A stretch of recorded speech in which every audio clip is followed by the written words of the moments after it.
Good morning.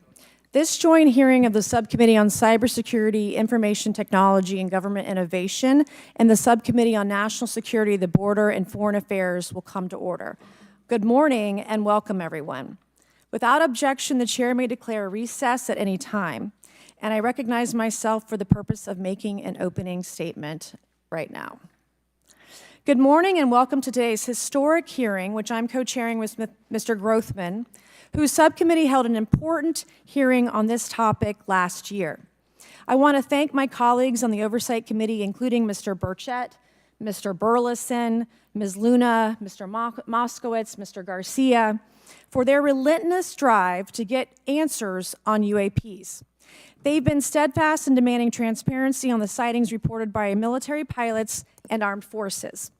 Their commitment to digging for the truth is exactly what this country needs to cut through the secrecy surrounding this issue. And many high-ranking individuals in the military and intelligence communities believe UAPs demand greater attention, and thus the purpose for this hearing today. Former National Security Advisor H.R. McMaster said on Bill Maher's program that, quote, "There are phenomena that have been witnessed by multiple people that are just inexplicable by the science available to us." Army Colonel Carl Nell, a member of the federal government UAP task force, said at a conference this past May that non-human intelligence exists, non-human intelligence has been interacting with humanity. This interaction is not new, and it's been ongoing, and there are unelected people in the government that are aware of that. But UAPs remain a controversial topic. I'm not going to name names, but there are certain individuals who didn't want this hearing to happen because they feared what might be disclosed. But we stood firm. No amount of outside pressure would ever keep me from pursuing a subject to ground, come hell or high water. On that score, I want to thank our witnesses for being here. We have before us a panel of individuals accomplished in the military, in civilian government, in science, and in journalism. Some of the testimony you will hear them deliver today does not reflect well on influential individuals and agencies within the U.S. federal government and perhaps some of our contractors. It's never easy to present such information publicly. So I appreciate our witnesses voluntarily agreeing to being here today. This hearing is intended to help Congress and the American people to learn the extent of the programs and activities our government has engaged in with respect to UAPs and what knowledge it has yielded. This includes, of course, any knowledge of extraterrestrial life or technology of non-human origin. If government-funded research on UAPs has not yielded any useful knowledge, we also need to know those facts. Taxpayers deserve to know how much has it been invested, how much has been spent. They shouldn't be kept in the dark to spare the Pentagon a little bit of embarrassment. The reality is, despite their enormous taxpayer-funded budgets, the transparency of the Defense Department and the intelligence community have long been abysmal. The Pentagon has failed 6 consecutive audits. In fact, it's never actually passed one. Adding to this is a runaway overclassification of documents and materials, a reluctance to declassify materials when appropriate, and at times an outright refusal to share critical information with Congress. In short, it's not a track record that instills trust. So Congress has tried in recent years to lift the veil and find out if information about UAPs is being withheld, not only from the American public, but also from their elected representatives in Congress. Part of the transparency effort was legislation created in the Pentagon, the All-Domain Anomaly Resolution Office, or AARO, but the new office is struggling to get its footing. A recent statutorily required report from AARO intended to illuminate the government's historic assessment of UAPs was heavily criticized by those seeking UAP transparency. The report has stoked suspicions AARO is unable, or perhaps unwilling, to bring forward the truth about the government's activities concerning UAPs. I'm disturbed that AARO itself lacks transparency.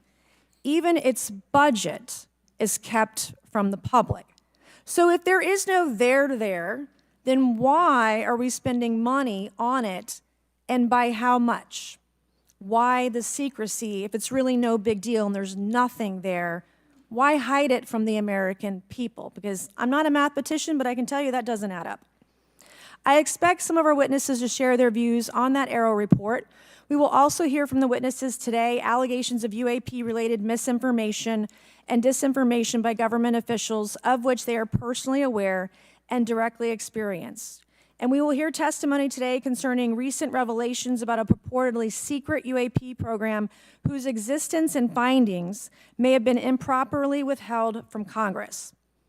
But before we get to the witnesses, we're going to have a few more opening statements from our colleagues. And one thing I wanted to add at the end of my closing statement is there is a document that will be entered into the congressional record today.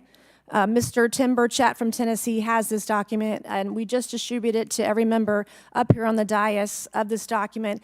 But this is going to be the original document from the Pentagon about Immaculate Constellation that Michael Shellenberger delivered to Congress today. So thank you, Mr. Shellenberger, for this information. We are all reading it in real time now, and Mr. Burchett will enter it into the record. But 12 pages about this unacknowledged special access program that your government says does not exist.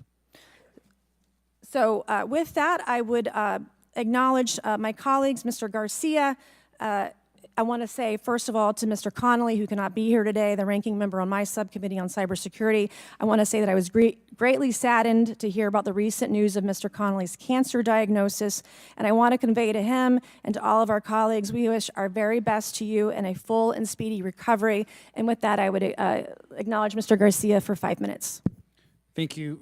Thank you very much, Chairwoman. I want to thank the Chairwoman and the Chairman both for their continued support and really treating this discussion and these hearings in a way that's bipartisan. I think one thing that's very important for all of us that are interested in the conversation around UAPs is that this is an area that both Republicans and Democrats, where we may disagree in a lot of other spaces, this is an area where bipartisanship is really important.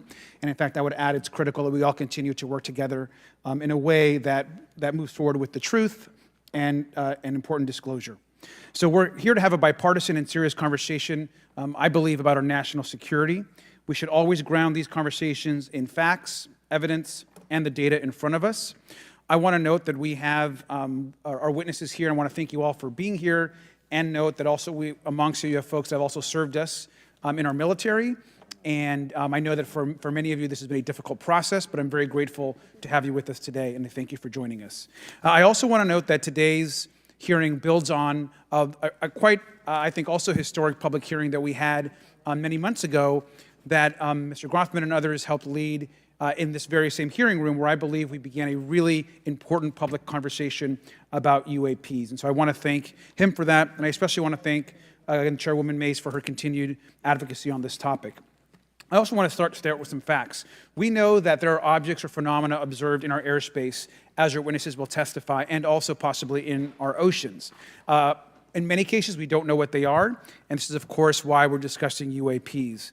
Now, the All-Domain Anomaly Resolution Office, AARO, has reported hundreds of UAPs that remain, quote, uncharacterized and unattributed, and which, quote, appear to have demonstrated unusual flight characteristics or performance capabilities and require further analysis. This is our own AARO office. Now, we shouldn't prejudge what they might be.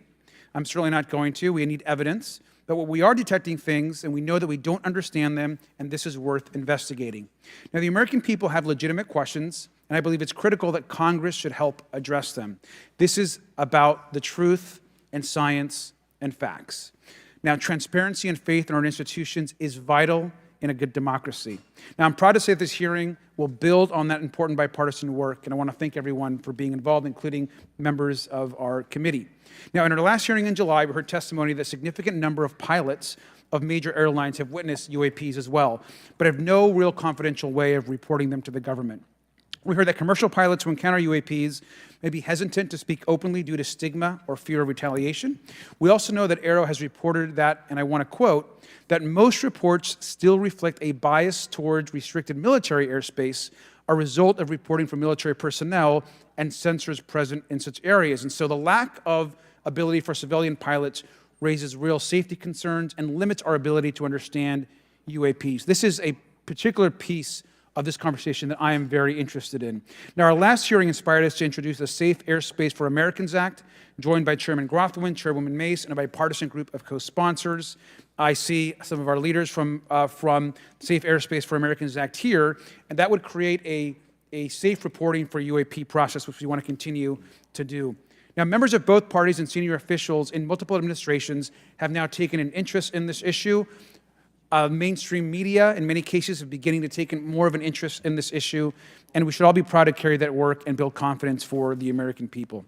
I believe we can always be more transparent.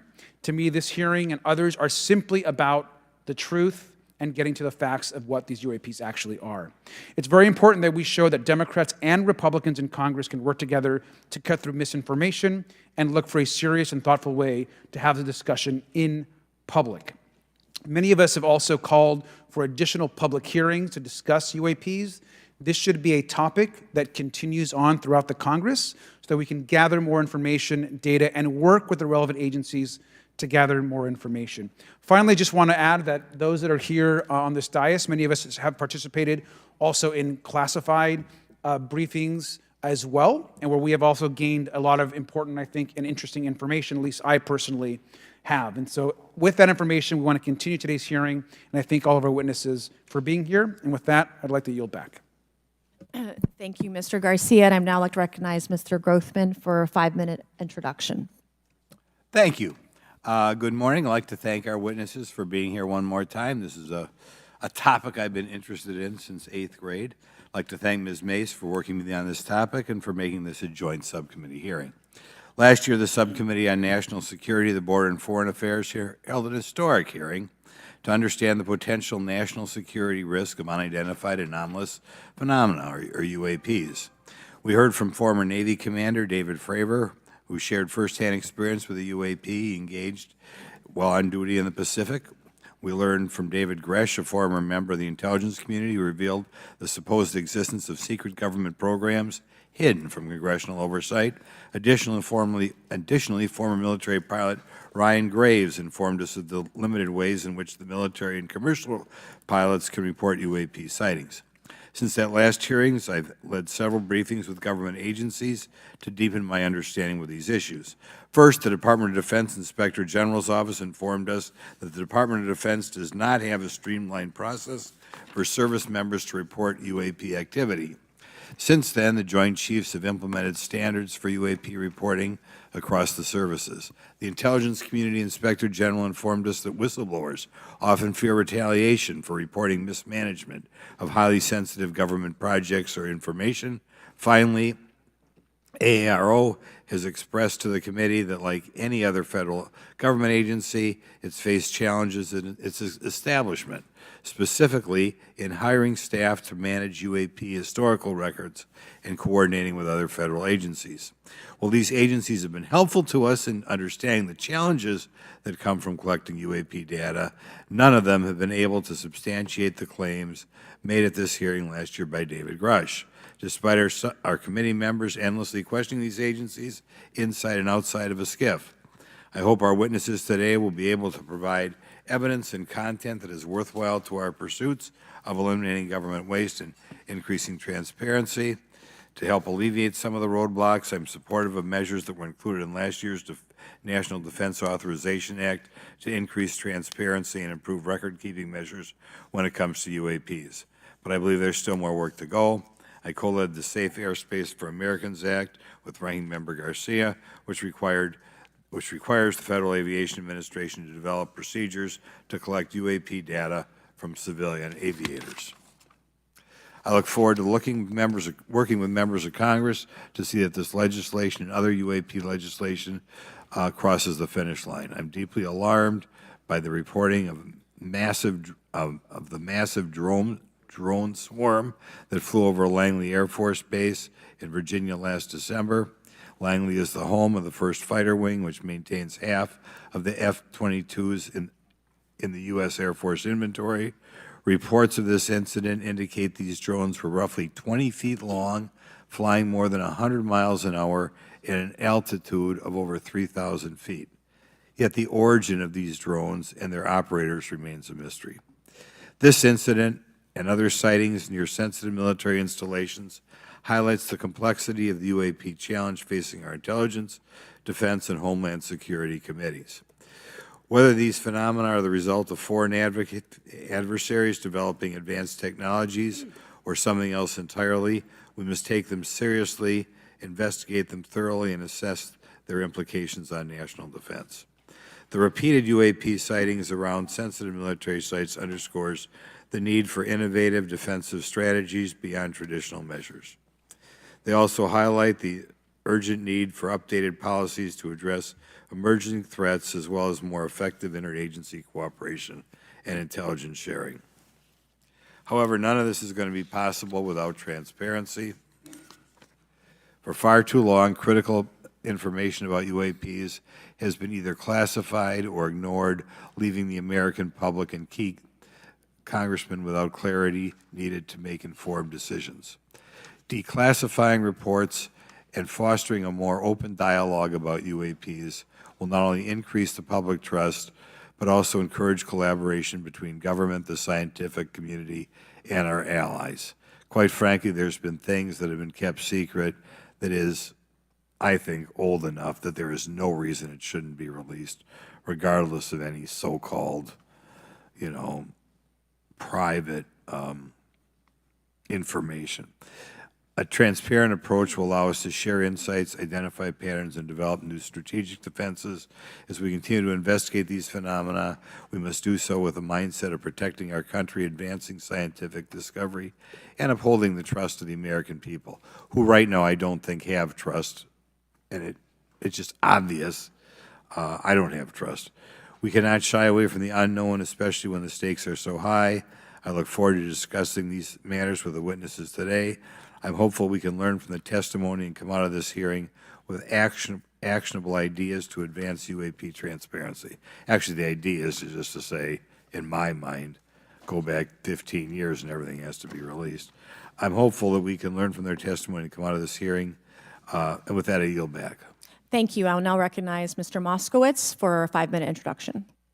Thank you, Chairwoman. Good morning, everyone. I first want to thank the chairs and ranking members for holding the hearing today on this topic and, again, having a second hearing. I want to thank the witnesses for coming forward today to share your expertise on UAPs and the need to build trust through transparency. But first, I want to mention, you might be wondering why Chairman Comer has allowed me to be a ranking member today, but it's really only because our dear friend, Jerry Connolly, is not here. As Chairwoman Mace mentioned, he was diagnosed with esophageal cancer, and all of us on this committee know Jerry, and he's a fighter, and we're praying for him and hoping for his speedy recovery. So today's hearing marks this committee's second meeting dedicated to UAP transparency. I was pleased, as I know all of us are, on the bipartisanship that existed in last year's hearing, and even though we can't talk about what happens in the classified settings, the bipartisanship that has existed in those settings with the questions members have asked. Last year's hearing was a great example of open dialogue about UAPs, and we must remain committed to sharing information with the American people. And I think you see that commitment based on the people here and the commitment across the political spectrum. I personally have worked with multiple members of this committee, but I want to particularly thank Congressman Burchett, Mace, Luna, and Garcia for working on bipartisan pieces of legislation. In recent years, Congress has taken numerous bipartisan steps towards greater transparency. In 2022, in the NDAA, we created the All-Domain Anomaly Resolution Office to investigate unidentified flying objects. Following Aero, along with ODNI, released an unclassified report on UAP sightings. Of the 366 sightings included in the report, 171 remain uncharacterized, with some of these appearing to have demonstrated unusual flight characteristics or performance capabilities. That's a nice way of saying we don't want to tell you what they are. In March, Aero revealed a report on the historical record of U.S. government involvement with UAPs, which covered investigatory efforts going back from 1945 to the present day. Earlier this year, I joined Congressman Burchett to introduce the UAP Transparency Act, which would require the declassification of all documents related to UAPs with many other members of this committee. In fiscal year 2024, the NDAA required the National Archives and Records Administration to establish the Unidentified Anomalous Phenomena Records Collection. This collection will include digital copies of all unidentified UAP records that can be publicly disclosed. This commitment in transparency is vitally important, and unnecessary overclassification has led to a void of information, which has allowed theories over the decades to foster. When the American people and members of Congress ask, are reports of UAPs credible, we're met with stonewalling. We're met with responses of, I can't tell you. And in fact, we're met with people not wanting us to have hearings. We're met with people not wanting us to ask you questions. In fact, many of us were told not to ask some of you certain questions on certain topics. In a time of heightened distrust of our government institutions, I believe more transparency is not only needed, but is possible. And obviously, we can respect national security limits, but we also have to provide our constituents with the information and oversight that they have tasked us for. As part of this, government agencies must maintain open lines of communication with members of Congress. And there are regular questions that Americans have. What are UAPs? Are they real? Are they ours? How has this technology been developed? How do they get funded? Right? And now we've seen this has gone from a long time ago where you could discredit people because it's some guy living in a Winnebago. You're able to see people now, these are pilots, these are military, these are folks with serious backgrounds. This has changed the face of this because now we have video. People will have questions. We know there are advanced technology programs. Almost 15 years ago, one of those came out of Area 51 to go after Osama bin Laden. And the only reason we know about that is because one of those helicopters was downed. Americans have questions about whistleblowers who have come forward to talk about retribution. And so I want to thank everyone for being involved today on trying to get more transparency. This has been bipartisan, bicameral, and as we get into a new administration, the president-elect has talked about opportunities to declassify information on UAPs, and I hope he lives up to that promise. And with that, I yield back. Okay, thank you, Mr. Moskowitz. And I would now, committee staff asked me to go ahead and I will do it, to enter into the congressional record this 12-page document that Michael Shellenberger brought today that describes the Immaculate Constellation government program. So we will do that now. Every member up here has a copy of it. The first section talks about the unacknowledged special access program called Immaculate Constellation, and the second section about USG imagery intelligence. And Representative Luna just told me if I say Immaculate Constellation, I'll be on some list. Maybe a FISA warrant, so come at me, bro, I guess. But without objection, entered in the record. All right, so next we will introduce our witnesses for today's hearing. Thank you so much for being here. Our first witness is retired Rear Admiral Tim Gallaudet, who retired from the U.S. Navy and is now the Chief Executive Officer at Ocean STL Consulting. Our second witness is Mr. Lou Elizondo, a former Department of Defense official and author of a recent bestseller book about UAPs. Our third witness is Mr. Michael Shellenberger, founder of the newsletter Public and author of a recent journalistic piece about special access programs, including one widely identified as Immaculate Constellation. I swear the staff wants me on a list. Okay, and our last witness today is Mr. Michael Gold, a former NASA official who is also a member of the NASA UAP Independent Study Team. Welcome, everyone. We are pleased to have you today. Pursuant to Committee Rule 9G, the witnesses will please stand and raise your right hands. This is where it gets real. Do you solemnly swear to affirm that the testimony that you are about to give is the truth, the whole truth, and nothing but the truth, so help you God? Let the record show that the witnesses all answered in the affirmative. We appreciate all of you being here today and look forward to your testimony. Let me remind the witnesses that we have read your written statements and they will appear in full in the hearing record. You guys may be seated. Please limit your oral statements to 5 minutes. As a reminder, please press the button in front of you so the microphone is turned on so that everyone in the room, members included, can hear you. When you begin to speak, the light in front of you will turn green. After 4 minutes, the light will turn yellow. When the red light comes on, your 5 minutes has expired, and we would ask that you please wrap it up. So I will first recognize Rear Admiral Gallaudet to please begin your opening remarks. Thank you, Chairwoman Mace, Chairman Grothman, Ranking Members Connolly and Garcia, and members of the committee. Thank you for this opportunity to testify today regarding Unidentified Anomalous Phenomena, or UAP. Confirmation that UAPs are real came to me in January of 2015 when I was serving as the commander of the Navy Meteorology and Oceanography Command. At the time, my personnel were participating in a pre-deployment naval exercise off the U.S. East Coast. It included the USS Theodore Roosevelt Carrier Strike Group, and this exercise was overseen by the United States Fleet Forces Command, led by a 4-star admiral who at the time was also my superior officer. During this exercise, I received an email on Navy's secure network from the operations officer of U.S. Fleet Forces Command. The email was addressed to all the subordinate commanders, and the subject line read in all capital letters, "Urgent Safety of Flight Issue." The text of the email was brief but alarming, with words to the effect, "If any of you know what these are, tell me ASAP. We are having multiple near mid-air collisions, and if we do not resolve this soon, we are going to have to shut down the exercise." Attached to the email is what is now known as the Go Fast video, captured on the forward-looking infrared sensor of one of the Navy F-A-18 aircraft participating in the exercise. The now declassified video showed an unidentified object exhibiting flight and structural characteristics unlike anything in our arsenal. The implication of the email was clear. The author was asking whether any of the recipients were aware of classified technology demonstrations that could explain these objects. Because the DoD policy is to rigorously deconflict such demonstrations with live exercises, I was confident this was not the case. The very next day, that email disappeared from my account and those of the other recipients without explanation. Moreover, the commander of Fleet Forces Command and the operations officer never discussed the subject.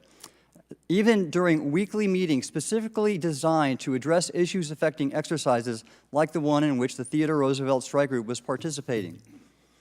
This lack of follow-up was very concerning to me. As the Navy's chief meteorologist at the time, I was responsible for reducing safety of flight risks. Yet it appeared to me that no one at the flag officer level was addressing the safety risk posed by UAPs. Instead, pilots were left to mitigate these threats on their own without guidance or support. I concluded that the UAP information must have been classified within a special access program managed by an intelligence agency. That is a compartmented program that even senior officials, including myself, were not ready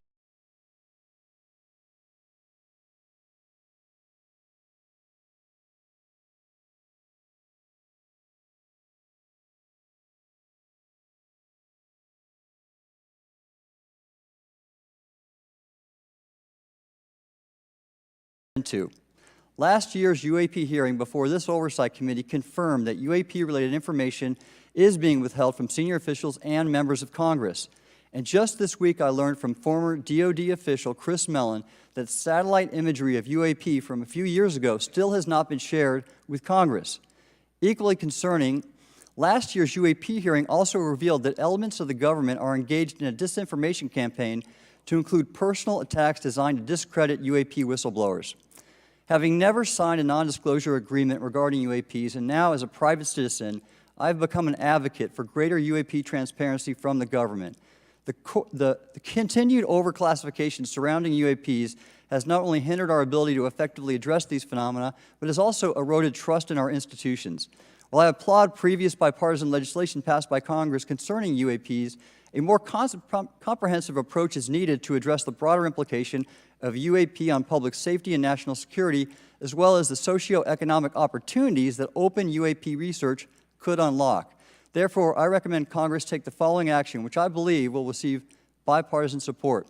First, establish robust oversight of the executive branch's management of UAP information by directing key officials, beginning with the director of the DoD's All-Domain Anomaly Resolution Office, to provide comprehensive briefings on what the government knows about UAP and does not know. Two, enact the provisions of the UAP Disclosure Act that establish a UAP Records Review Board to ensure independent oversight, transparency, and accountability in the government's handling of UAP information. And 3, strengthen the UAP Disclosure Act and future reauthorizations with provisions that mandate a whole-of-government approach to addressing UAP. In closing, I will share my personal reasons for speaking out on this topic. First, as a former science agency leader, having led the National Oceanic and Atmospheric Administration, I've always sought the truth in human knowledge and thought. Now that we know UAP are interacting with humanity, and these include unidentified submerged objects in the ocean, we should not turn a blind eye, but instead boldly face this new reality and learn from it.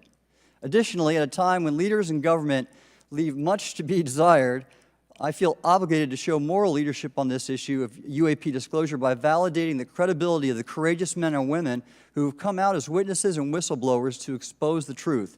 My speaking out has encouraged others to do the same, and it's my hope over time that a number of your constituents will want to know the truth and about UAP, and this number will increase to such an extent that the congressional action I have just recommended will become inevitable. Thank you, and I look forward to your questions. Thank you. I will now recognize Mr. Elizondo for his opening statement. Greetings, Chairwoman Mace, Chairman Grothman, Ranking Members Connolly and Garcia, and members of the committee. It is my honor and privilege to testify before you on the issue of unidentified anomalous phenomenon, formerly known as UFOs. On behalf of our brave men and women in uniform and across the intelligence community, as well as my fellow Americans who have awaited this day, thank you for your leadership on this important matter. Let me be clear, UAP are real. Advanced technologies not made by our government or any other government are monitoring sensitive military installations around the globe. Furthermore, the U.S. is in possession of UAP technologies, as are some of our adversaries. I believe we are in the midst of a multi-decade secretive arms race, one funded by misallocated taxpayer dollars and hidden from our elected representatives and oversight bodies. For many years, I was entrusted with protecting some of our nation's most sensitive programs. In my last position, I managed a special access program on behalf of the White House and the National Security Council. As such, I appreciate the need to protect certain sensitive intelligence and military information.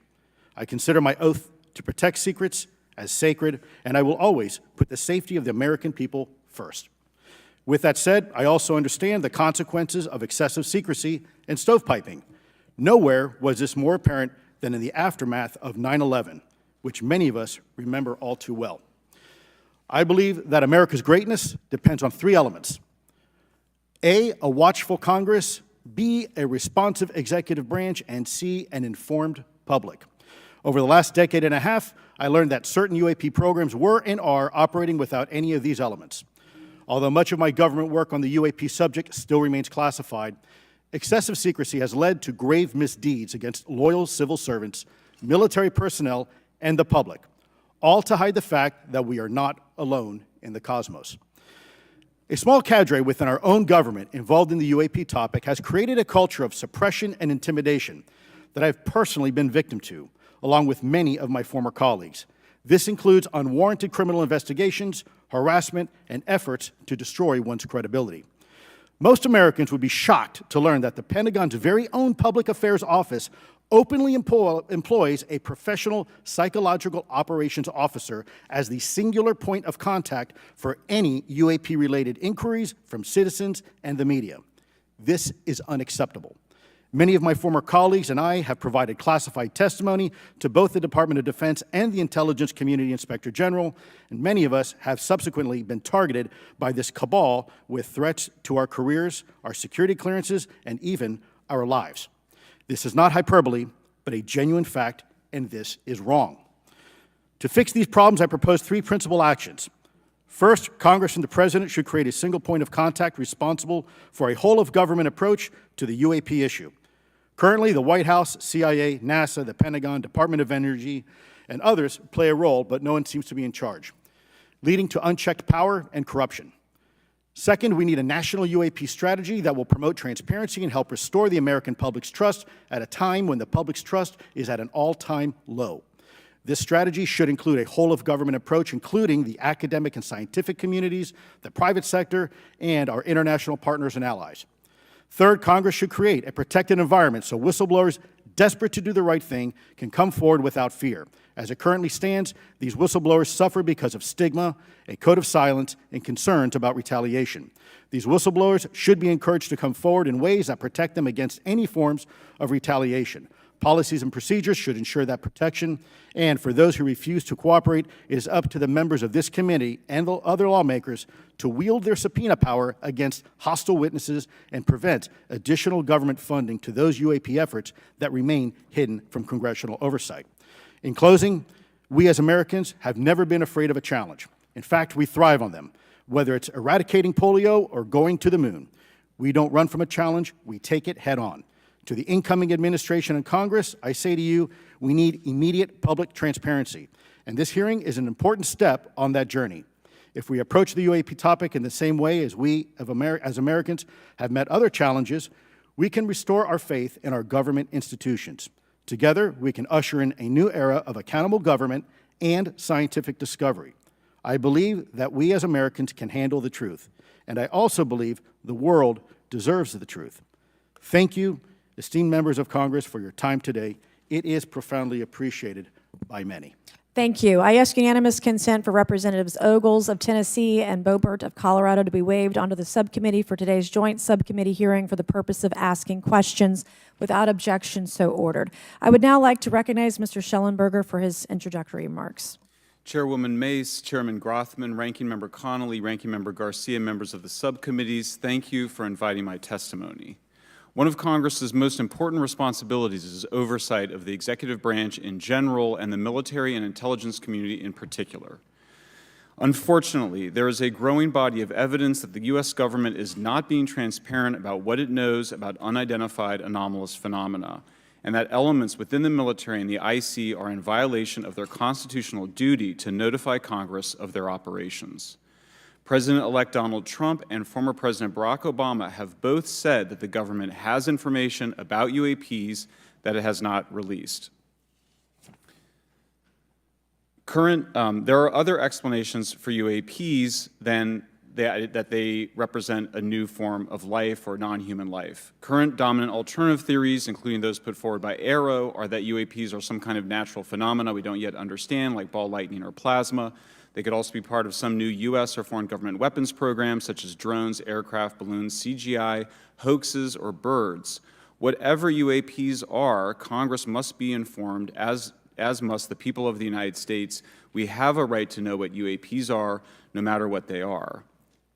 However, we now have existing and former U.S. government officials who have told Congress that AARO and the Pentagon have broken the law by not revealing a significant body of information about UAPs, including military intelligence databases that have evidence of their existence as physical craft.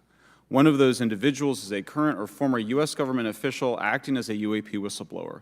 This person has written a report. This is the report that says the executive branch has been managing UAP, NHI issues without congressional knowledge, oversight, or authorization for some time, quite possibly decades. Furthermore, these individuals have revealed the name of an active and highly secretive DoD unacknowledged special access program, or USAP. The source of that document told me, that the USAP is a strategic intelligence program that is part of the U.S. military family of longstanding, highly sensitive programs dealing with various aspects of the UAP problem. The new UAP whistleblower claims that the U.S. military and IC database includes videos and images taken using infrared, forward-looking infrared, full-motion video, and still photography. The report that was just shared with Congress says Immaculate Constellation serves as a central or parent USAP that consolidates observations of UAPs by both tasked and untasked collection platforms.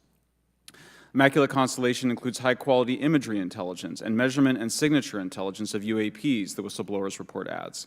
The sources of this intelligence are a blend of directed and incidental collection capabilities, positioned in low Earth orbit, the upper atmosphere, as well as military and civilian aviation altitudes and maritime environments.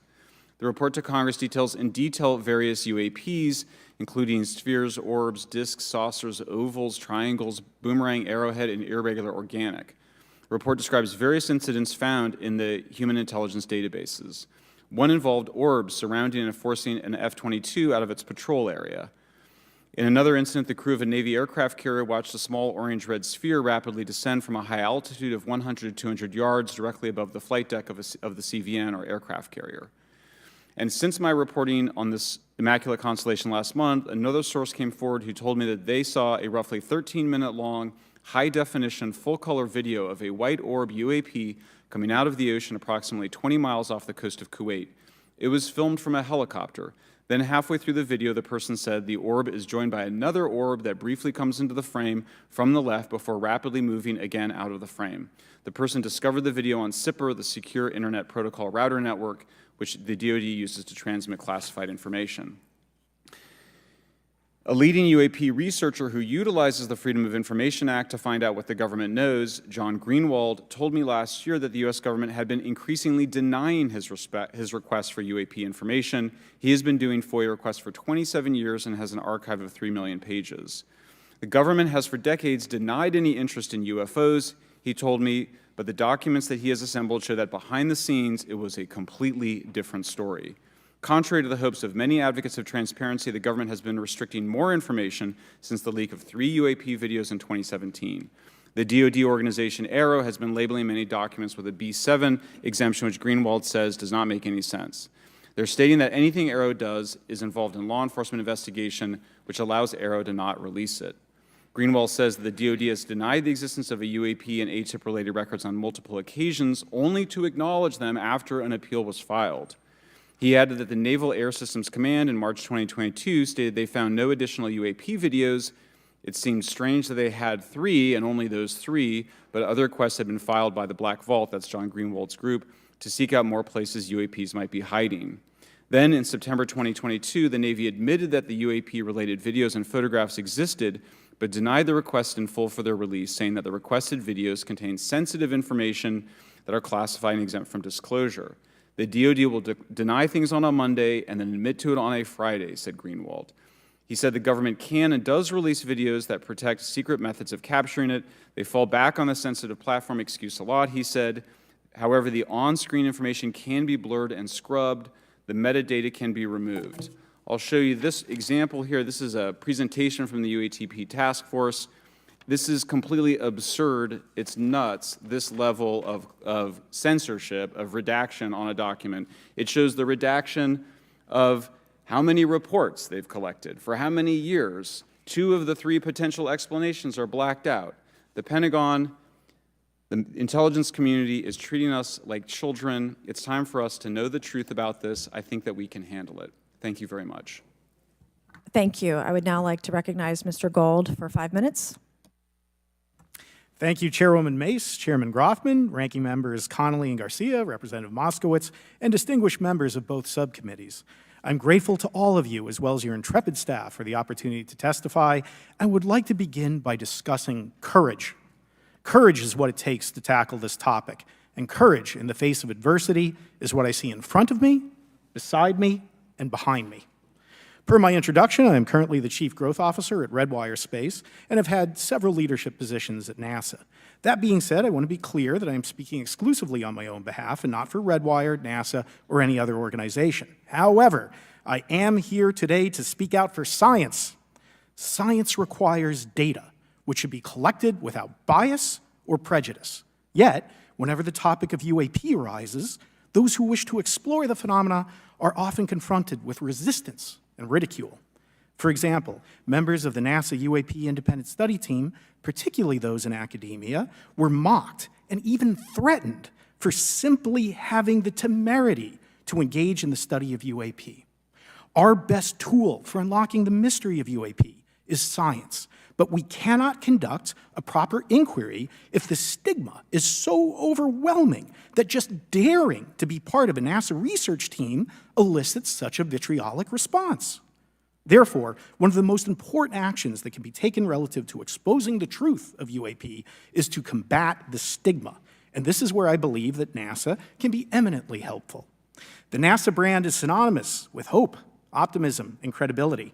If you were to take a walk down the National Mall, you would immediately see the NASA logo on T-shirts, hats, and bumper stickers. Few federal agencies enjoy this kind of popularity. I've never seen anyone wearing an Office of Personnel Management T-shirt, which is why NASA could play such an influential role. Specifically, NASA could, with relatively little cost and effort, host symposia on UAP, or even just participate in existing panels examining the topic. NASA personnel stepping forward and participating in such discussions would make a powerful statement to the scientific community that UAP should be taken seriously and researched accordingly.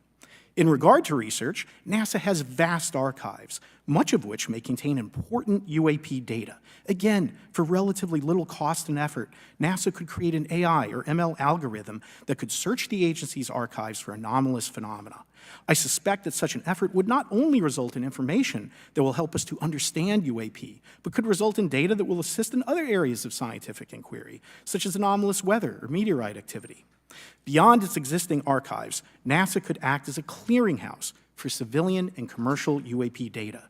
During my work on the UAP Independent Study Team, it quickly became evident that there is no clear or well-publicized process for civilian pilots to report UAP sightings.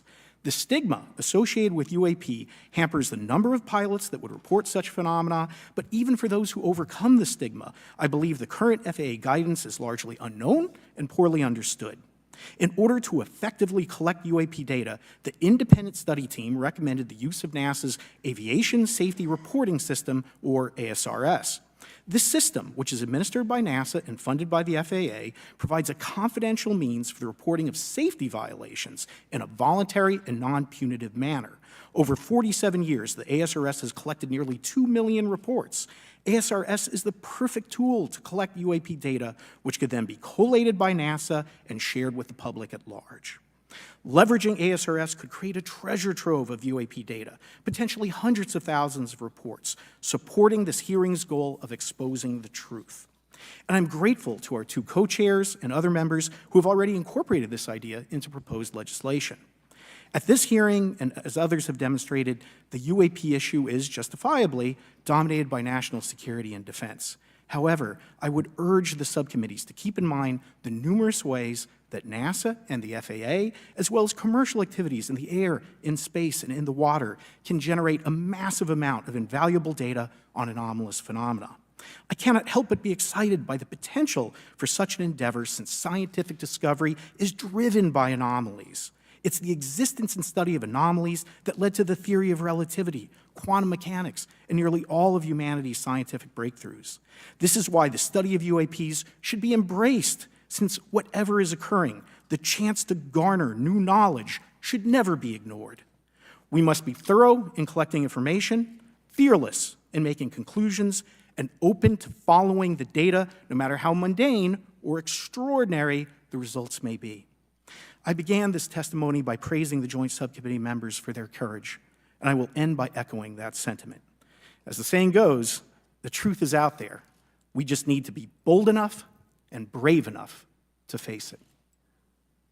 Thank you. Thank you. Thank you all. I will now recognize myself for 5 minutes of questioning. I have a lot of questions, and I have a lot of witnesses. So I would just ask, if it's yes or no, to please just tell me yes or no. If it requires more than that, be very succinct, because I would like to go down the line and ask as many questions as possible. So for the Admiral this morning first, former DoD official Chris Mellon reached out to you about satellite imagery from 2017 that depicts a UAP. What were the dates in 2017 when this occurred? I can't share with you the details, ma'am, but I can do it in a closed setting, and I can also tell you the agency that wrote a report on it. Okay, so who has the imagery? I can tell you that in a closed setting. Can you describe what was depicted in the satellite imagery? Just a description. It was a UAP, ma'am. That's it? No other description? The term that the analysts used, they called it the button. It was a disc-shaped object. Okay, where was it? I can't tell you that, ma'am. Okay. All right. Okay, Mr. Elizondo, you state in your testimony that, quote, advanced technologies not by our government or any other government are monitoring sensitive military installations around the globe, end quote. If these technologies are not made by any government, who's making them? Private companies, or are you implying they are crafted by a non-human intelligence?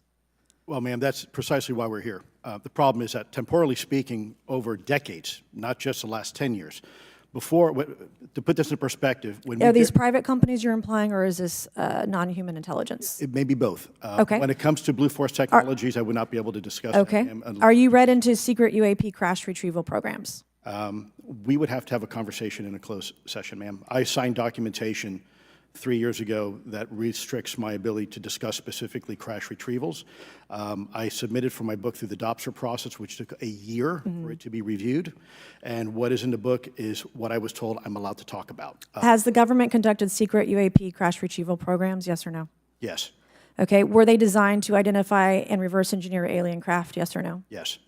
Does the U.S. government have any reverse, okay, we already answered that question about retrieval programs. Do any U.S. contractors have the same? I would prefer to address that in a closed session, ma'am. Okay. In your book, you mentioned government employees who've been injured by UAPs, placed on leave, and receiving government compensation for their injuries. Is that correct? That is correct. How can the government deny we have recovered craft if they're paying people because they've been injured by recovered craft? Ma'am, that's a great question. That's why I think we're here again, because I've seen the documentation by the U.S. government for several of these individuals who have sustained injuries as a result of a UAP incident. It's a crazy idea, right? The hypocrisy and the logic. Okay, Mr. Shellenberger, I'm going to say it again to be very clear. Immaculate Constellation. What's its mission and how are they funded? Its mission is to, as I stated, its mission is to, it's an unacknowledged special access program. Its mission is to document UAPs. Okay, and do you, for your story and your report, do you have more than one credible source? I do. Sourcing, okay. I do. And then why do you believe your sources to be credible? How do you judge the veracity of the documentation you've been provided about this program? I checked the sources, and they are who they say they are. They are current or former government officials. I wanted to also add that I did not specify that they were Defense Department employees. I didn't specify the agency nor the gender. Would they have included non-government employees, people that aren't employed by the government? These are, I'm comfortable saying that these are government or previously government employees. Any of them currently employed by a private contractor or private contractors? I'd rather not say. Okay.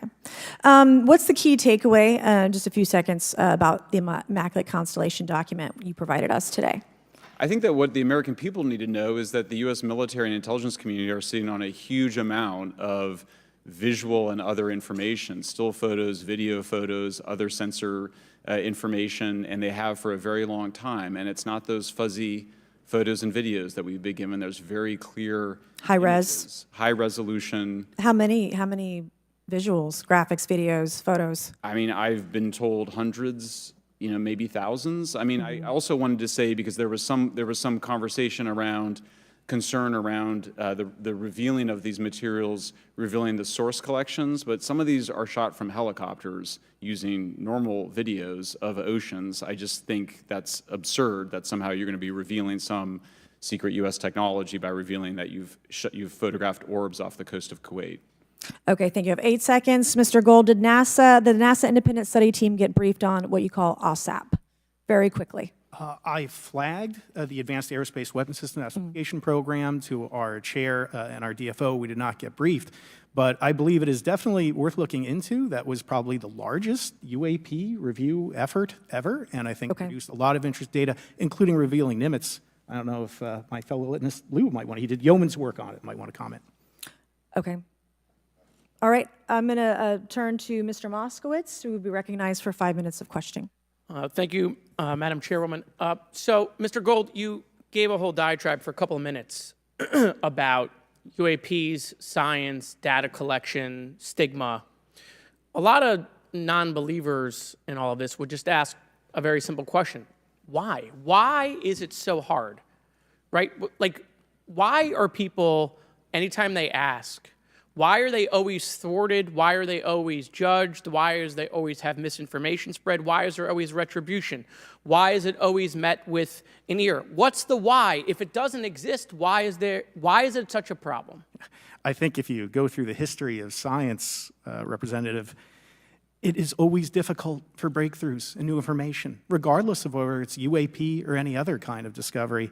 And in science, we're supposed to be open, but when you break with the orthodoxy of what's believed, whether it's Galileo saying that the Earth doesn't rotate, or the Earth rotates around the sun, or the sun doesn't rotate around the Earth, it's always challenging for new beliefs. And the more extraordinary those discoveries, the more extraordinary those new beliefs, it's very difficult. So I think this is natural. There's natural conservatism that when it comes to science, but this issue in particular has been very difficult where, again, even to attempt to study it becomes problematic. But every hearing like this, every news report, every video, documentaries. I was privileged to be a part of something Dan Fair is putting together. I think many of us have interviewed for it, documentary over 30 different government officials. Every brick in the wall will help get us closer to getting to the truth. I appreciate that. Mr. Elizondo, did I have that correct? Sir. I'm a recovering lawyer, so I'm going to put my hat on for a second. You said you signed a document. Love that. Who gave that to you? The U.S. government, sir. Okay, you have a copy of it? It is stored in a SCIF right now. I do not have possession of it. The U.S. government does. What department of the U.S. government gave you this document? I will say the Department of Defense. Unfortunately, I can't say in this forum much more than that. You specifically said the document said you can't talk about crash retrieval. Well, you know, you can't talk about Fight Club if there's no Fight Club. Correct. Okay, I'm just making an observation. Yes, sir. So that document that you signed, that you said exists, specifically said you can't talk about crash retrieval. Correct, sir. It was a limitation on what because already I'd been speaking publicly about the topic, and so the document said you can continue saying X, Y, Z, but you cannot discuss the topic. When you of crash give retrievals. me the atmosphere of signing this document. You're in a room by yourself, I'm in a SCIF with a security officer, sir. just one-on-one. Anybody else? There may have been an assistant as well. It was in a SCIF within a Department of Defense facility. Give me your background real quick. My background is I went to school to study microbiology and immunology, entered into the U.S. Army, and after a very short stint in military intelligence, I became a counterintelligence special agent. As a civilian, later on I became a special agent in charge, running investigations in counterterrorism and counterespionage primarily, with some experience in counterinsurgency and counternarcotics. And then in 2009 timeframe, when I came back to the Pentagon after a tour with the Director of National Intelligence, I quickly became part of a program that was originally called OSAP that evolved into the program now called ATIP, which is where those videos that we now see, the Go Fast, the gimbal, the FLIR, that was part of our effort, sir. Right. So you're not some conspiracy theorist. You actually have a legitimate background. Well, sir, I'm certainly not a conspiracy theorist. I'm fact-based, just say facts. So when you're in this room, I want to paint the picture for everybody. You're in this room, you're by yourself, you're in a SCIF, you're handed a document. How long is the document? It's about a page front and back. So basically, you have some things they call trigraphs, which I cannot, again, talk to. How long were you given to sign the document? As long as I needed, sir. And what if you didn't sign it? Well, I suspect there'd be repercussions. I wouldn't have access to certain information. Were you allowed to ask a lawyer, or weren't allowed to ask for a lawyer to review the document? It wasn't an option, but they probably wouldn't have allowed me to, because the document itself was pretty explicit about you have to be, wait, you're putting me in an interest, let me try to thread the needle here. There are certain documents that we have in the U.S. government that allow people to have access to certain programs, whether it's a special, and I'm going to be very generic here, whether it's a special access program or a controlled access program, SAP, CAP, whatnot. How many people have to sign that document? It depends how many people are going to get access to the information, sir. Okay. Last question. Doctor, real quick, can you tell us about the Omaha incident in greater detail? I've read your background, right? Some people would label you as a member of the deep state, since you worked in government for a long period of time. But can you tell us more about that incident? You've written a lot about that. I wrote a lot about incidents like it, Congressman, but that specific incident involved the USS Omaha, the littoral combat ship of the U.S. Navy operating off Southern California. I don't remember the exact date. It was within the last decade. And what the watchstanders on the bridge observed was a UAP, again, something that was aloft but had no observable exhaust or control surfaces. So it was something that couldn't be explained. And then they saw it enter the water from the atmosphere and going through the air-sea interface, and so thus exhibiting transmedium travel. Thank you. I yield back. Thank you. I'll now recognize Mr. Grothman for 5 minutes of questioning. Yeah, we'll start with Mr. Gallaudet. During a previous UAP hearing, Navy Commander David Fravor discussed the TikTok object engaged in 2004. Are you familiar with the incident, the TikTok incident? Yes, sir. That's almost 20 years ago, right? Yes, sir. It's been said there are more videos, documents, and reports related to this incident. Do you believe the information regarding the TikTok incident should be available to all members of Congress? And in your expertise, what reason would the Department of Defense possibly have for not releasing information that's over 20 years old? Thank you, Congressman. I don't think there's any good reason to withhold information and important data, especially of national security concern from Congress. What would they say? I will speculate, sir, that they don't want to share that kind of information because it reveals weaknesses in our ability to monitor and protect our airspace. Okay. In your written testimony, you claim last year's UAP hearing before this Oversight Committee confirmed that UAP-related information is, well, it's not only being withheld, but that elements of the government are engaging in a disinformation campaign to include personal attacks designed to discredit UAP whistleblowers. Could you elaborate on that statement a little? Yes, sir. Earlier this year, I met with the DoD's All-Domain Anomaly Resolution Office, and what I thought would be a 90-minute meeting just to meet with leadership turned out to be an hours-long influence operation on me, where they attempted to convince me of the validity of the very flawed and error-ridden historical records report. In addition, they tried to have me question very valid UAP reports like the Tic Tac incident, and even coming to stating possibly that the Tic Tac was American technology. And then, of course, if you ask David Fravor or Alex Dietrich, the two witnesses, they were convinced it was otherwise. And then, and they also cast discredit on various UAP whistleblowers and witnesses to question their validity and credibility as witnesses. Okay. We'll go to Mr. Elizondo. Hope I got that right, or not at least Close not enough, that sir. right. You're familiar with the recent drone incursion over Langley Air Force Base? Yes, sir. The owners of these drones remain unclear. The U.S. military has not been able to give us in Congress an answer. Given your experience with the Department of Defense and the intelligence community, how frequently are UAP sightings over military installations? And secondly, I suppose hypothetically, you could have incursions over just, say, regular airports. Is it obvious these incursions are more likely over military facilities than just a random airport out there? Yes, sir. There's definitely enough data to suggest that there is certainly some sort of relationship between sensitive U.S. military installations, also some of our nuclear equities, and also some of our Department of Energy sites.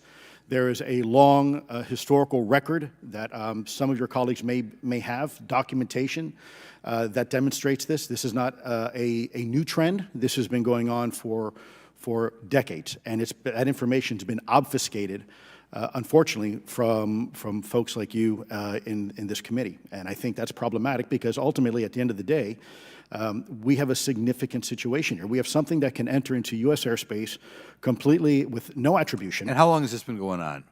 Sir, decades. And there's information that will hopefully be entered into the Can you record. think of any possible reason why they can't release any information they have on something, say, 15 or 20 years old? Sir, if I could echo my colleague here, Admiral Gallaudet, I think one of the big issues that we have in the intelligence community, Department of Defense, is we don't want to broadcast any potential vulnerabilities or weaknesses in our national defense systems or on intelligence collection platforms.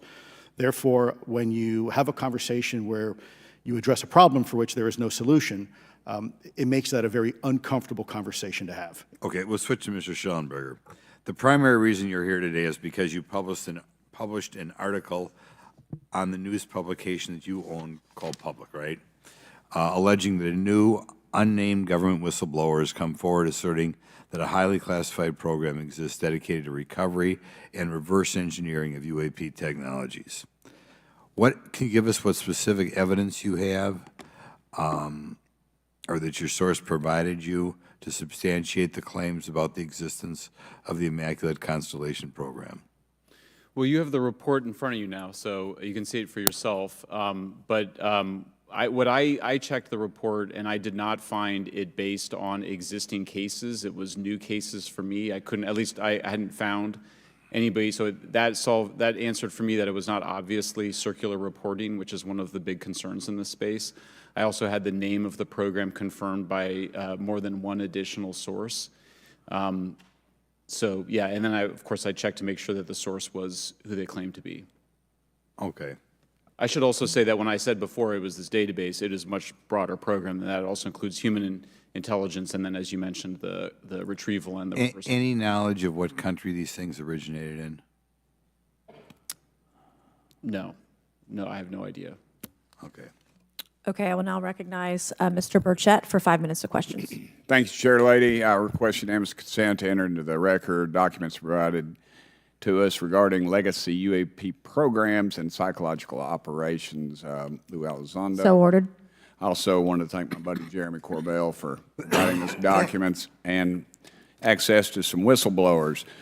Mr. Elizondo, what is your last position with the federal government? Sir, I was the Director of National Program Special Management Staff managing a White House Special Access Program on behalf of the National Security Council. How would you characterize UAPs?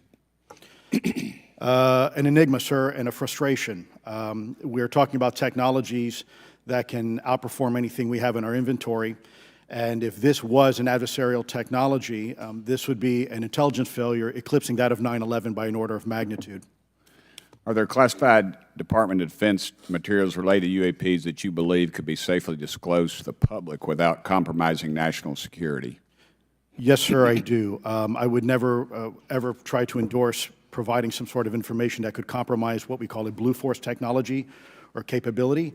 But I do believe there's a lot of information regarding this topic, and I've been very vocal about it, that should be shared not only with the public, but most importantly, with members of Congress. Are you familiar with my friend David Grush? Absolutely, sir. I had the privilege and honor of working with him myself several years ago at U.S. Space Force. Last year, as you know, he testified that the U.S. has run a multi-decade UAP crash retrieval and reverse engineering program. Would you agree with that? Yes, sir. Are there UAP programs operating without proper congressional oversight? 100%. What are they? Unfortunately, sir, I would have to have that conversation in a closed session. I know you said that, and a lot of people are frustrated with those kind of answers, but we're asking those kind of questions so you all know what the heck we're up against. You also mentioned in your opening statement that the Pentagon's Public Affairs Office employs a psychological operations officer as a singular point of contact for UAP-related inquiries. Why the heck would they do that? Sir, that's a great question. I would ask the Pentagon. There's a long history here of that individual providing misleading and false information to the public through various news outlets and media outlets in order to discredit this topic. I've personally been victim to it. We have the documentation to substantiate where this information has been absolutely inaccurate, that has been provided time and time again, and it turns out that that individual was also working with former leadership of Arrow at the time as well. And we punish them by giving them multi-million dollars more than they ask for every year. Admiral Gallaudet, you mentioned in your opening statement on an email you received from the operations officer of the Fleet Forces Command regarding unknown objects almost colliding with U.S. military planes. Did anyone respond with knowledge of what the objects were? I received no response, sir. Did the exercise get canceled? The exercise did not get canceled. Why do you think the commander of Fleet Forces operations officer never discussed the incident again? Sir, I'm speculating because I didn't have an exchange with him, but I believed it to be part of a special access program, the information and the video, which we have known now it was, and he realized he couldn't share that openly with the recipients of the email, and therefore the email was pulled from everybody's account. Again, tell us what happened to the email from the commander of Fleet Forces. The day after I received it, and all the other recipients received it, which were all the subordinate commanders of U.S. Fleet Forces, so 1- and 2-star admirals, including strike group commanders, the email was wiped or deleted from our accounts, Okay. and then no one talked about it. All right. Have you specifically had any experience with submersible objects? Sir, I've no personal experience, but I've had witnesses on submarines come to me and say they've seen on sonar data. Correct. Okay. Yeah, how would USOs. How would you characterize those, and how do they move? The one instance that was revealed to me was in the 80s on a nuclear-powered submarine, a ballistic missile submarine that The object exhibited the characteristics of a Russian torpedo in terms of its speed of movement and closing rate with the submarine, and then it slowed and followed the submarine slowly in its wake for a period of minutes, and then rapidly exited the scene. And nothing that we know of and technology-wise could replicate that. And the speed of these objects was faster than anything that we have or anybody else has that would be manned. Is that correct? It was on the order Underwater. of a torpedo. So Yes, sir. Yes, sir. But as it exited, Well, I don't exactly know how fast a torpedo is, but I expect it does better than my old outboard Scott Atwater, so I'll take that as a yes. Yes, sir. Okay. Have you experienced any experience with the All-Domain Anomaly Resolution Office, AARO? Yes, Congressman. As I mentioned previously, I have met with them. Okay. You heard Mr. Elizondo describe psychological operations for those contacting the Department of Defense about UAPs. You mentioned a similar influence operation by AARO. Why are federal agencies invested in running information operations about UAPs if they do not exist? Yes, sir. But I'll make a statement on AARO's behalf. They have new leadership. The office has reached out to me to meet again, and I take that as a good faith effort, and we'll see where that goes. Thank you, Chair Lady. I've run over. Thank you. Thank you, Mr. Tennessee. I would now like to recognize Mr. Higgins. You're the king of Tennessee. Mr. Higgins, you're recognized for 5 minutes of questions. Thank you, Madam Chair. Mr. Elizondo, Mr. Shellenberger notes in the report that we've been given for this hearing. I believe, Mr. Shellenberger, let me shift you, are the author of this report. I'm sorry, sir, I'm not the author Mr. of... Shellenberger, were you the author of this report? No, I was no not. name on it. No, Do you know the author? I do. You do. And how would you estimate that madam or gentleman, the author? The person is a current or former U.S. government employee. And it states here that this is the public version of the author's report. Yes. So where might one find the non-public version of the author's report? I don't know the answer to that. Would that be with the Department of Defense? I don't know. But you do know the author. I do. You know what the author's sources were? The author's sources are described in the report. These databases, the Immaculate Constellation. Right, but you expressed some confidence in the sources I would. earlier in I do. testimony. You expressed confidence. So do you know those sources? I do. Are they within the Department of Defense? I can't say. You can't say or you won't say? I won't say. Okay, why not? Because I protect my sources, and I think the reason. But you're not naming them. It's a big department. But many of us on my side of the aisle would say it's far too big. So you're talking about the Department of Defense, sources from within the Department of Defense? I'm not willing to reduce the Okay. potential universe of where my sources might be. Okay, moving on. In this report, Mr. Elizondo, for reference, several types of allegedly alien craft or possibly alien craft or unknown aerial phenomena, what we used to call UFOs, are described. Spheres and orbs, discs and saucers, oval or tic-tac, triangular shape, boomerang and arrowhead, and irregular or organic. Mr. Elizondo, does that summarize to you the types of craft that we're discussing today? Sir, that is a general morphology, historically speaking, of many UAP. So those descriptions are very different craft. Is it your assessment that they would come of different origins? It's possible, but it's also could be in sense a matter of utility. And let me just state for the record, I never read the report that or the article that Mr. Shellenberger put out. The reason That's a good point. We're just referencing it. Yes, sir. For descriptive purposes for the American people. Mr. Shellenberger, in this report, it's striking to me that regarding the descriptions of experiences with these various craft, several of them include biological effects and several do not. Are you familiar with what I'm talking about? Yes. Okay, so spheres and orbs, triangular craft, and irregular or organic craft includes some descriptions of biological effects, including feelings of unease, electronic device malfunctions, long-term psychological effects such as anxiety or insomnia have been noted, feeling of being watched, a shared awareness with the triangle craft, and under the irregular and organic craft, biological effects include physical sensations of warmth or cold and unexplained smells and psychological distress. So these are very specific descriptions of the reactions of human beings, which allegedly have been noted from a study here, a report. All of those experiences would have been described by the sources that the author used. I'm not sure I understand your question. This is a very broad description of biological effects, and it's striking to me that they are present with relation to some types of craft, but Right. absent in others. This would require a great deal of research and study. Can you explain that?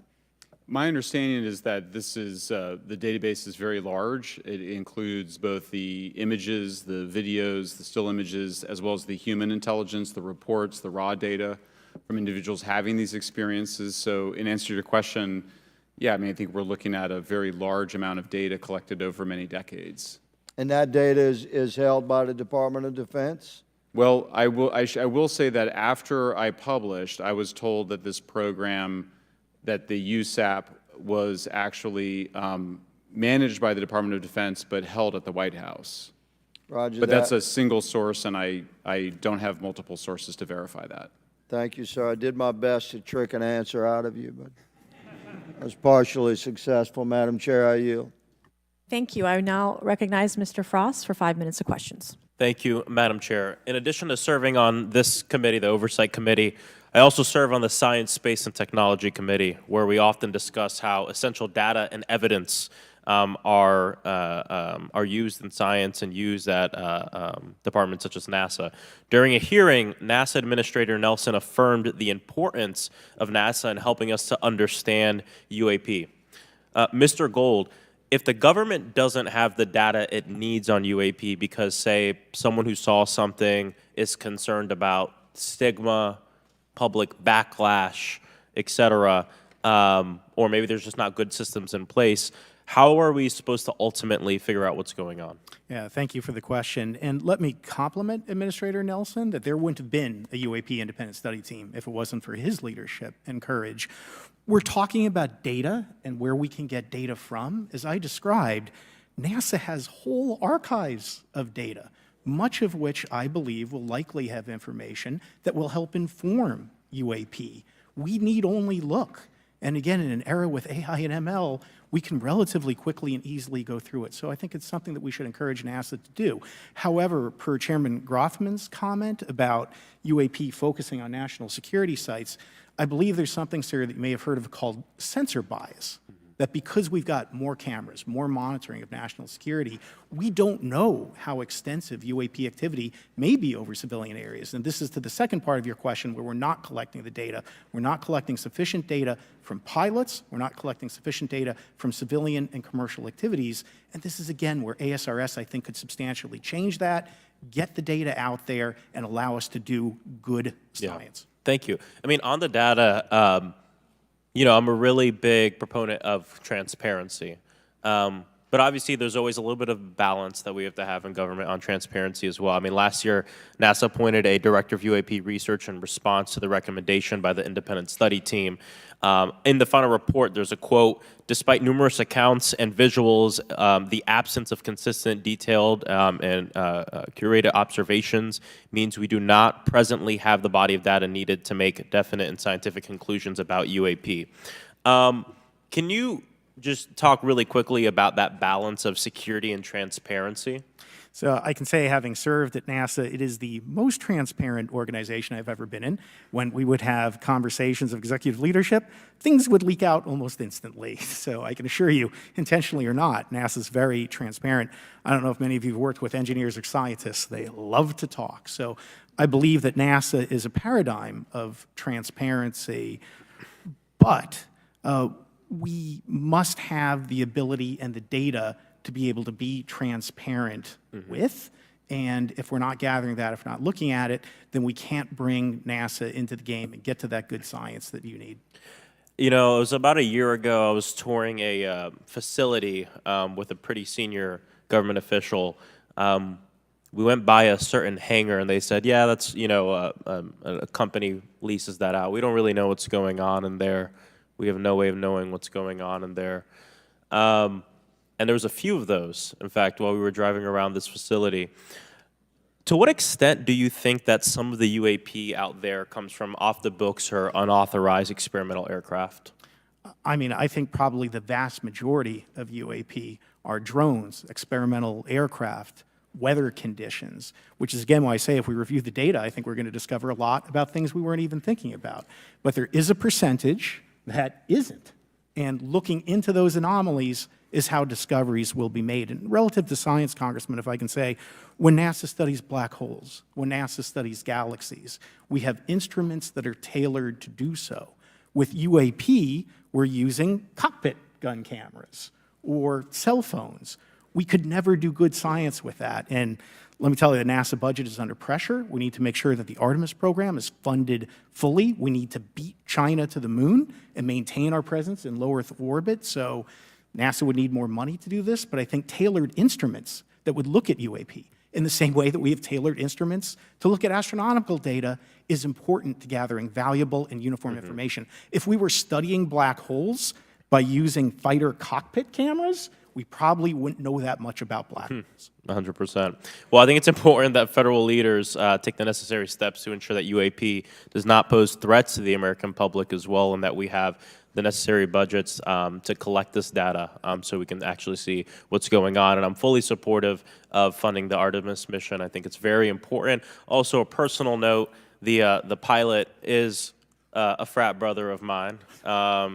He is a member of the Phi Beta Sigma Fraternity Incorporated, and so I would love to see my fraternity make it to the moon. Well, Redwire is building the cameras for Artemis, so we will take some pictures of your frat brother and get them. There we go. Thank you so much. I yield back. Thank you. I will now recognize Ms. Luna for 5 minutes of questioning. Mr. Elizondo, to your knowledge, can you name the country and around time frame that the first back-engineered UAP program started? Ma'am, unfortunately, I would not be able to have that conversation in public. Can anyone on the panel name that? None of you? Okay. This next question is for Mr. Gallaudet. To your knowledge, have any USOs ever outpaced our submarines? Yes, ma'am. At what magnitude? I don't have the exact speed, but again, a witness came to me, a credible former submarine officer who observed it on sonar data. And this was in the 80s in the North Atlantic during a storm, and it outpaced his submarine by orders of magnitude. Are you aware of any hotspots that currently exist off our shores in North America? Not with sufficiently credible data, ma'am. Okay, we've heard reports of there potentially being hotspots, maybe entry and exit points. Have you heard of any of that? I have not, ma'am, but my colleague here, Mr. Elizondo, does discuss some USO activity that he's observed in certain DoD databases. Mr. Elizondo, in regards to these aircraft being piloted by whatever they might be, non-human biologics, would you agree that it's likely that they are being piloted by some mind-body connection? Ma'am, I think it is safe to presume here that they are being intelligently controlled because some cases seem to anticipate our maneuvers, and in other cases they seem to, I came across an email where the word "stalked" was used in a very secure email between Navy officers discussing their ships being pursued by a UAP. In our previous panel, we had Grush, and he had testified to say that some of these were interdimensional beings. Can you speak on that at all? Ma'am, I'm not qualified, certainly as a scientist or otherwise, to speculate points of origin. I looked at everything from a scientific perspective. So if you look at, for example, instantaneous acceleration, which was one of the observables of the program that I belong to, ATIP, the human body can withstand about 9 G-forces for a short period of time before you suffer negative biological consequences, blackouts and ultimately redouts and even death. Comparison, our best technology, the F-16, which is this older platform, but one of our most highly maneuverable aircraft, manned aircraft, made by General Dynamics, can perform about 17 or 18 G-forces before you start having structural failure, meaning that the airframe begins to disintegrate while you're flying. The vehicles we're talking about are performing in excess of 1,000, 2,000, 3,000 Gs. So are you, I guess, would it be safe to infer that they're living craft? You know, I'm not prepared at this point to state for the record is something alive or not, because even that definition is hard. There was a time in science we thought that life required oxygen, and we now know that's not true. There are anaerobic bacteria that thrive in oxygen environments that lack oxygen. And so also same with photosynthesis. When I was in college, I was told everything is derived from photosynthesis as a form of energy. In reality, that's not true. There are things that live off of chemosynthesis. So we're constantly having to reevaluate our understanding of what the definition of life is.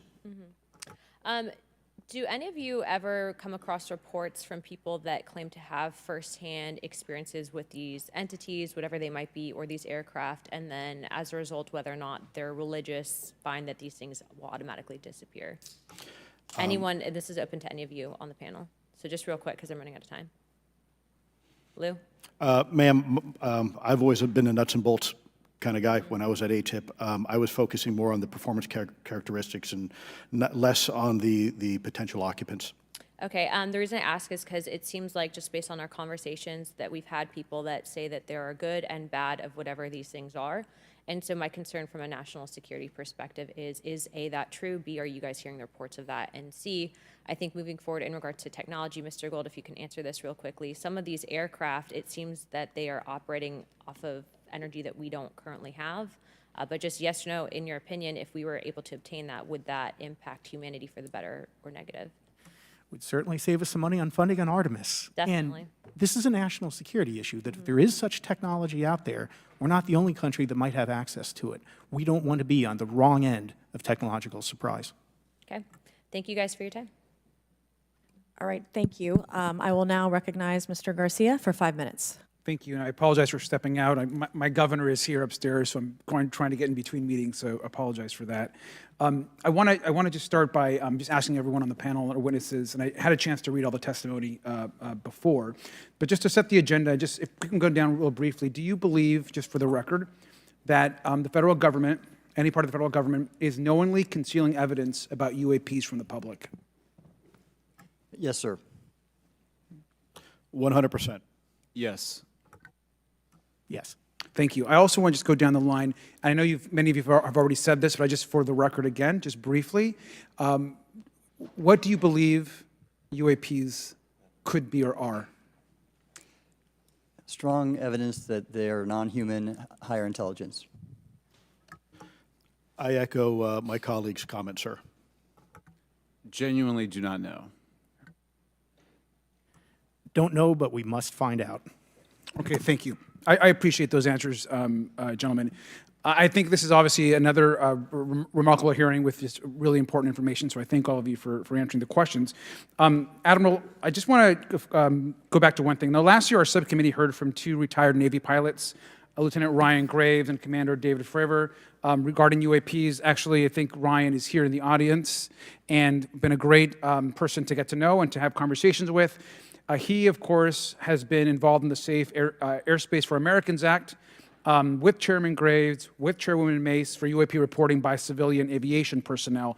Can you discuss briefly why it's important for civilian pilots to be able to report UAPs and why these legal protections are critical for our national security?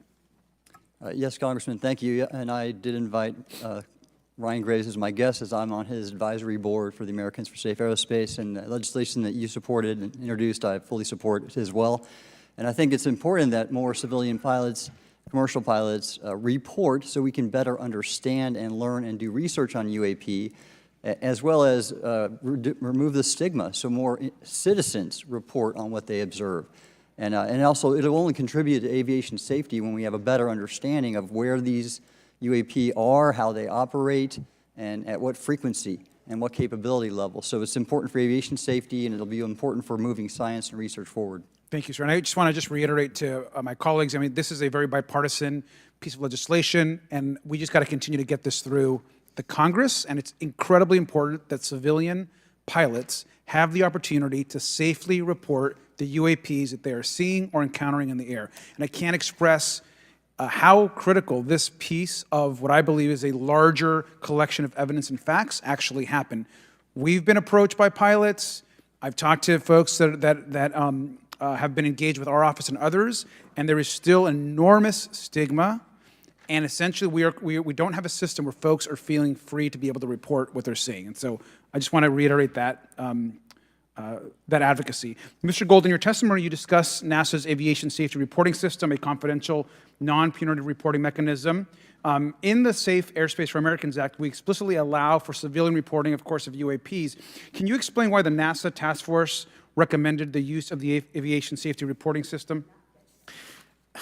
The Aviation Safety Reporting System is an existing system that is trusted, that has taken hundreds of thousands, now millions of cases.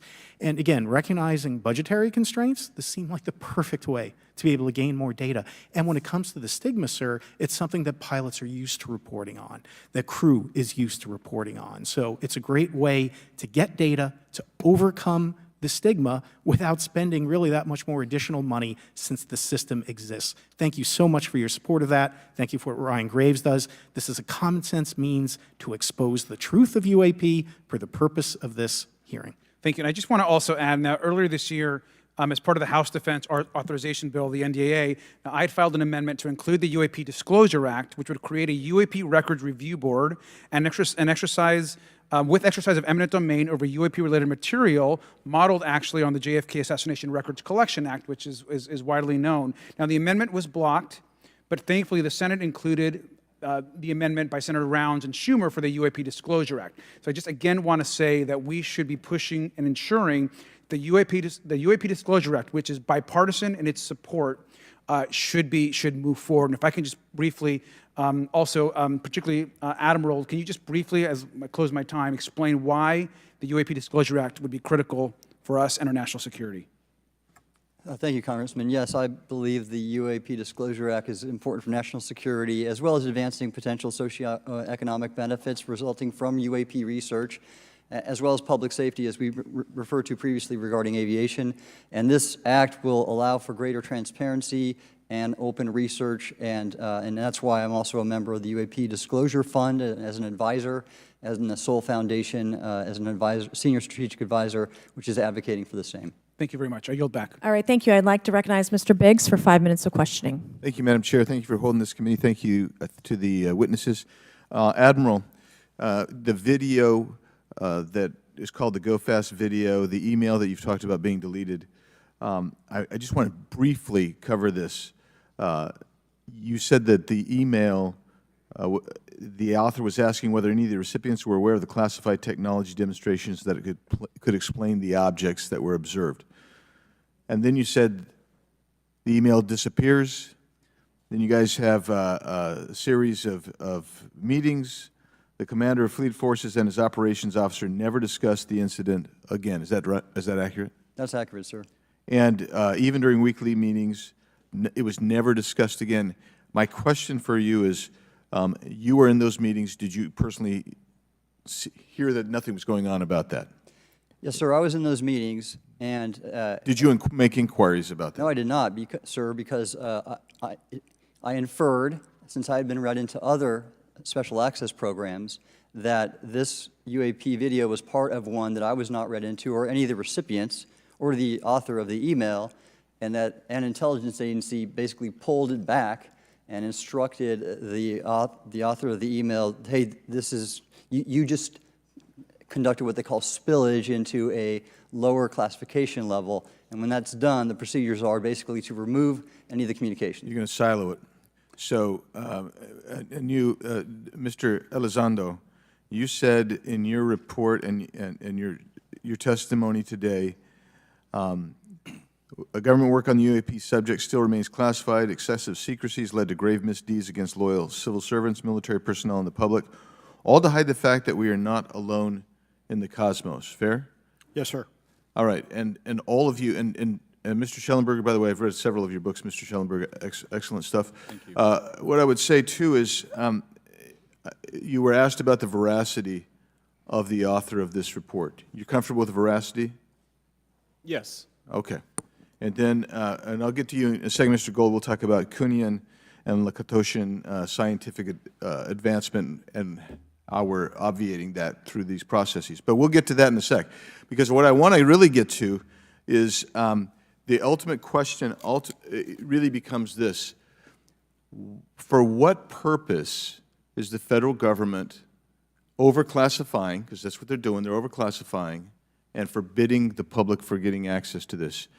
And if you know, if you have an explanation, I'm curious, because I know what I've been told. I just want to know, from your perspective, why do they overclassify? Mr. Elizondo, you look like you're finger on the button, ready to go. Yes, sir. Forgive me. I think there's several reasons. I think at the time when this reality became evident to the U.S. government, we were in the middle of the Cold War with then Soviet Union, and we did not want to tip our hands to what our knowledge base was on this topic. We did not want to broadcast that to the Cold War's long over. It is, sir. It is, sir. There's also then the philosophical argument that the Department of Defense and the intelligence community is solution-oriented. And when you don't have answers, it's a really tough spot to be in. It's easier to be quiet and suppressed than if you don't have the answer. Indeed, sir. In fact, there's a very real example when we built the U-2 spy plane and flew it over then Russia, and we're taking reconnaissance. And when we first started flying the aircraft, it flew so high and so fast we thought they weren't tracking us. In reality, they were tracking every flight. It wasn't until the Russians could develop the SA-2 surface-to-air missile and successfully shoot them down. I would suggest to you also, along with Lakatos and Kuhn, you also have a problem with Kenneth Arrow's path dependence or increasing returns. That's one reason why they won't disclose it. It's too painful to admit. But I just want to read a couple things from Mr. Shellenberger's, what he gave to us today, because I think this is interesting stuff, and I just want to convey this to you. On USG networks, there exists infrared footage of and imagery of a grouping of vessels engaged in SIGINT and massive collection at night in a specific area of the Pacific Ocean. This footage, which was in close proximity to the vessels, a large equilateral triangle UAP suddenly appears directly over the ships. These three bright points are seen at each bottom corner of the UAP, which is observed to slowly rotate on its horizontal axis. And he goes on to describe that. And I just want to read one more, and I'm doing this because I think it's interesting. This stuff is interesting as anything. So let's get this one here, right here. While performing a routine airspace surveillance and control mission in the Eastern Air Defense Sector, an F-22 fighter observed multiple UAP contacts at mission altitude. Moving to intercept the F-22, pilot noted multiple metallic orbs slightly smaller than a sedan hovering in place.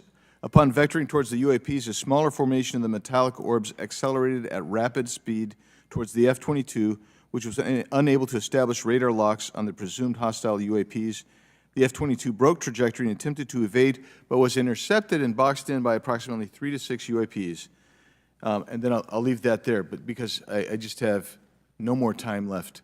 Well, she's not looking. So let's just get into let's get into part of this. I thought I would be saved by the bell. No. Let's talk about Kuhnian, Lakatoshian type of scientific development, and the problem that we have here is you have institutional blockage of what would be normal development of scientific ideas. And if you want to expand that, Mr. Gold. We're over time, so be very fast, please. I'll just say I'm a recovering attorney, so please take it easy on the science. But all breakthroughs have been heretical at first, And that's the challenge that we face, particularly with something as extraordinary as this, which is why gathering the data is so important. And I'll just end by saying, by the way, the overclassification of material is in no way limited to UAP. That is occurring throughout the government, as well as the inability to get people classifications in a timely and efficient manner, and then to have those classifications be broad enough to be useful. So this is a larger issue that I hope that Congress will look at. Thank you. Thank you, Mr. Biggs. I've been generous.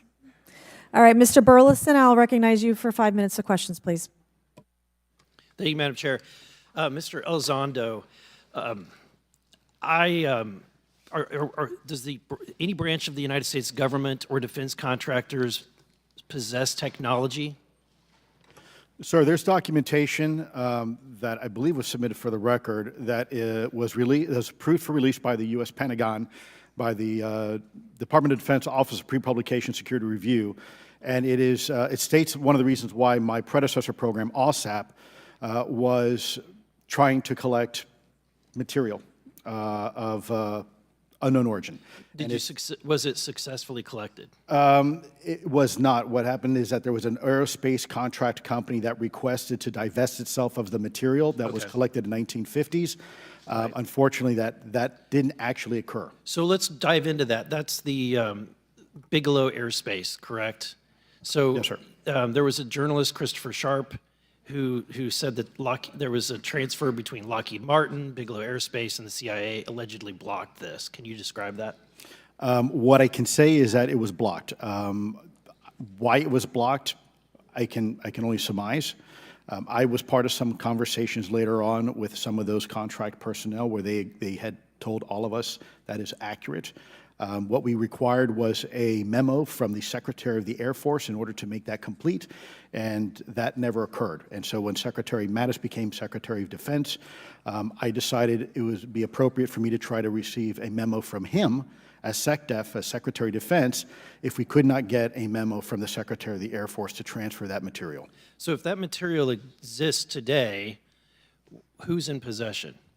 Sir, I wouldn't be able to have that conversation in an open hearing. We'd probably have to have that. Okay, my question to you then is, if we were in a secure setting, if we were in a SCIF, would you be able to provide or get access to something, whether it's visuals or material that we could put our hands on, or biologics, that would convince me, that would show me that we have non-human origins? Sir, that decision would not be mine. That would be to the gatekeeper still in the U.S. government. And who would so if you were in our shoes, where would you go from here? How would you get that information? A lot of times we just don't know who to ask because we don't know where to go next. So if you were in our shoes, where would you go? Well, I prefer to answer that question in a closed session. However, we established AARO for that very purpose, and unfortunately, under its previous leadership, it failed. So one would hope that they would have the authorities necessary to do that. Let's hope that this new iteration of leadership will be successful. In the discussions, it's simply about material, or is there discussion about it was previously testified that there's biologics that were collected. Are you aware of any of that? I am, sir, aware of the reporting that biologics have been recovered. Again, my focus was more nuts and bolts, looking at the physical aspects of these phenomena, how they interacted around military equities and nuclear equities. So I'm certainly not a medical expert. I would not be able to probably provide you a whole lot of value in that simply because I don't have the expertise. But was anything described as that we have possession of bodies? Yes, yes. Is it multiple types of creatures, or? Sir, I couldn't answer that. I can tell you anecdotally that it was discussed quite a bit when I was at the Pentagon. The problem is the supposed collection of these biological samples occurred before my time, in fact, before I was even born. And was this part of the Lockheed Martin discussion, or was this the biologics is a completely separate? Separate yet related. Okay. Has anyone made contact? Sir, I'm sorry, could you specify? Has there been any, to your knowledge, any communication with a non-human life form? So the term communication is a bit of a trick word because there's verbal communication like we're having now. The problem is you also have nonverbal communication. And so I would say definitively yes, but from a nonverbal meaning, when a Russian reconnaissance aircraft comes into U.S. airspace, we scramble 2 F-22s, and we are certainly communicating intent and capability. I think the same goes with this. We have these things that are being observed over controlled U.S. airspace, and they're not really doing a good job hiding themselves. They're making it pretty obvious they have the ability to even interfere with our nuclear equities and our nuclear readiness. Is the United States government and our contractors, are they pulling technology from this? They're reverse engineering this? Sir, as I previously stated, and please forgive me, I am not authorized to discuss specifics about crash retrievals. I signed documentation with the U.S. government. What I can say was, after a very thorough review process by the Pentagon, what I wrote about, and that was my limit, unfortunately, that I was given. Thank you. Yes, sir. Thank you. I would now like to recognize Mr. Timmons for 5 minutes of questioning. Thank you, Madam Chair. Mr. Elizondo, you just said something interesting. You said they don't seem to be hiding. They don't seem to be hiding. The UAP sightings are becoming increasingly brash, if you will. And, we've been hearing about these for years, but they've generally been isolated and not as consistent and over critical military installations. Would you say that's fair? Is this becoming increasingly often? Is it happening more and more? Great question, sir. Let me see if I can answer this for you. Certainly, there seems to be some indication that they're being provocative, meaning that they're, in some cases, literally splitting aircraft formations right down the middle. So that's an air safety issue. The question is it the frequency increasing? And really the response is it depends.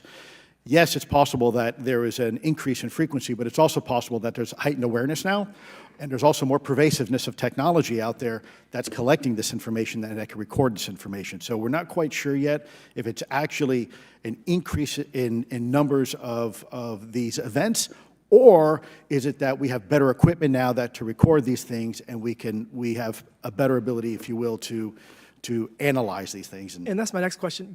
It seems that a lot of these sightings occur near military installations. Do you think that these UAPs are intentionally targeting military installations, or do you think that we have increased abilities to monitor surrounding the military installations? Sir, maybe both.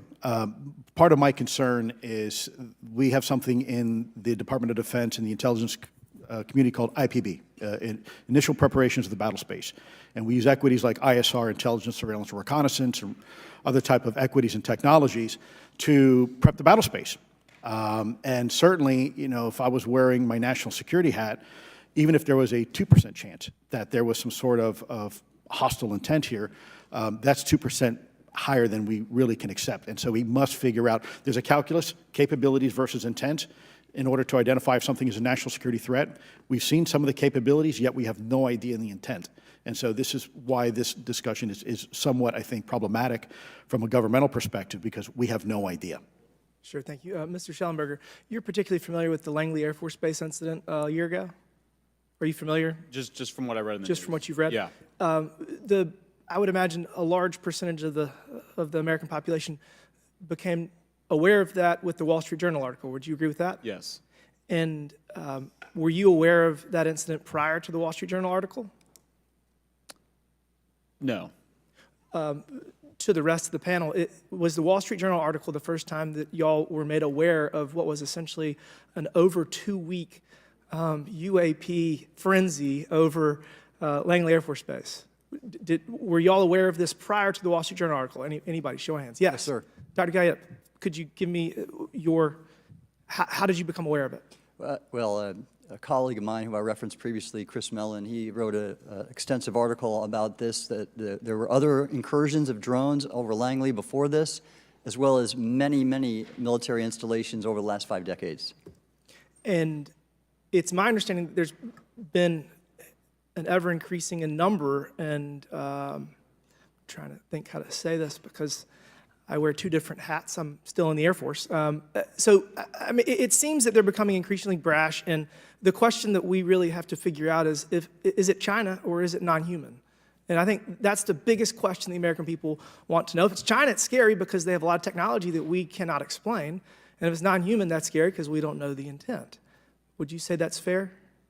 Yes, Congressman. And in fact, I really believe that we should use this hearing as a catalyst to improve and bolster our air defense capabilities and our maritime domain awareness capabilities, because obviously there are holes in it, whether it be UAP of non-HI direction or NHI direction, or, like as you say, sir, China or any other adversary. Are you all aware of any task force at the Pentagon or in the national security apparatus that's trying to assess the answer to that question? At the current moment, sir, no, but this is a great point. From 2020 to 2022, there was a UAP task force in the DoD succeeding where Mr. Elizondo worked, led by Jay Stratton, who had the first comprehensive whole-of-government approach to UAP, which involved pathways to declassification and to increase transparency, as well as assessing the national security risks of UAP. This was a really well-established approach, and we have all advocated that something like it return. I'm running out of time. The last thing is that we need authorities. The law enforcement, military do not have authorities to actually engage, and Congress needs to act to give those authorities to local law enforcement and the military so they have clear guidelines on how to assess these issues going forward. I yield back. Thank you. Thank you. I'd like to recognize Ms. Boebert for 5 minutes of questioning. Thank you, Madam Chair. Now that we have all been cautioned in this committee hearing that the mention of Pentagon's Immaculate Constellation program could put us on a list, well, I already find myself on many lists, I'm sure. So I speak my mind often, so why not just keep going with it? May as well just go all out and say it. The Earth is flat, birds are government drones, and we've never set foot on the moon, and Joe Biden received 81 million votes in the 2020 election. So let's just see how many lists we could get on here today. But Mr. Shellenberger, I wanted to ask you, I think I understand from this hearing that you would agree that classifying information like this is not in the best interest of the people. Is that correct? Yeah, I mean, with the caveat that, of course, I would support classification necessary to protect secrets essential to national security, but I think it's pretty obvious that there's overclassification. Overclassification, yes. And so in most instances, if they can't tell us what, do you think at some point they'll at least tell us why?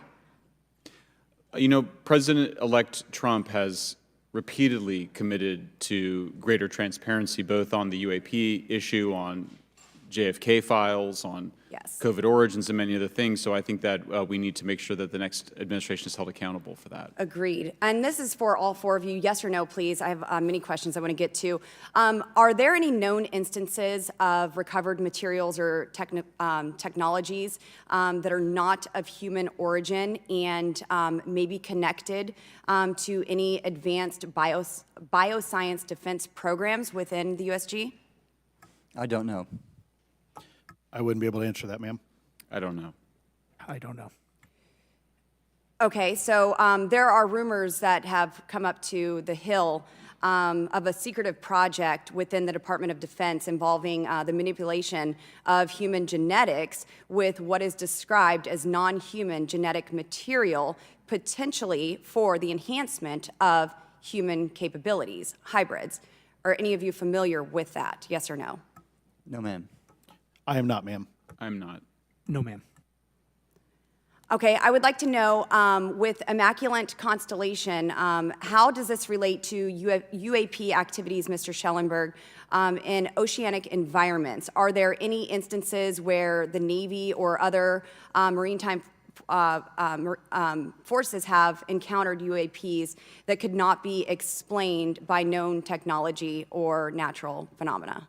Yeah, the Immaculate Constellation covers both terrestrial and oceanic, and there's actually a number of cases described in the report that occur in the ocean. And do you believe that there is a concerted effort by the Pentagon to keep Congress out of the loop regarding these UAP activities, specifically in our waters? Yes. I think it's about 5% of our ocean that's actually been studied in detail by man, and we've studied more of space than we had of our own oceans. And so are there any accounts of UAPs emerging from or submerging into our water which could indicate a base or presence beneath the ocean's surface? I don't know about a base, but as I mentioned, I had a different source entirely describe this pretty extraordinary footage that exists of orbs, of an orb coming out of the ocean and being met by another orb. Some would say that there's multiple hotspots where we see frequent activity. So in your investigations, have you come across any data or visual evidence like sonar readings or underwater footage of these UAPs? I have not beyond what's in the report. You've written about UAPs not only in the air but in underwater. Are there any specifics on what you've learned about the UAP activity in our oceans? Particularly, have you spoken with sources who have provided any evidence or eyewitness accounts of these UAPs interacting with our naval forces or being detected by our underwater surveillance systems? Nothing beyond what's in the report and then the specific case that I mentioned with the orb. So this report says it all. There's no other information that we are aware of regarding the activity within our waters. I have other sources that have told me, that have shared a significant amount of information, but they're not comfortable with me sharing it at this point. Okay. Are there any technological capabilities observed in these oceanic UAPs that seem to defy our current understanding of physics or our engineering capabilities? It seems like they all do. Yes, I would agree with that. My time is up, but I do appreciate your bravery, your courage for coming here and speaking today. And it seems like there's still some questions that we need answers to, and we will not relent until we get those to the American people. Thank you all. Thank you. I move to allow myself and the ranking member 5 additional minutes for questions. Without objection, so ordered. Mr. Elizondo, were you read into the Immaculate Constellation program? Ma'am, I would not be authorized to confirm nor deny the existence of any ongoing or past program, especially as it relates to a special access program, either by name or trigraph. Okay, and then does the U.S. government or private contractors, do they work with other foreign countries, China, for example, to exchange data, quote from a source, that intelligence data about UAP? Let me see if I can answer that a little bit more generally, ma'am, if I may. We do have foreign material exploitation programs.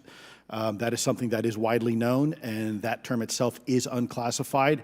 How exactly that works becomes a bit sensitive.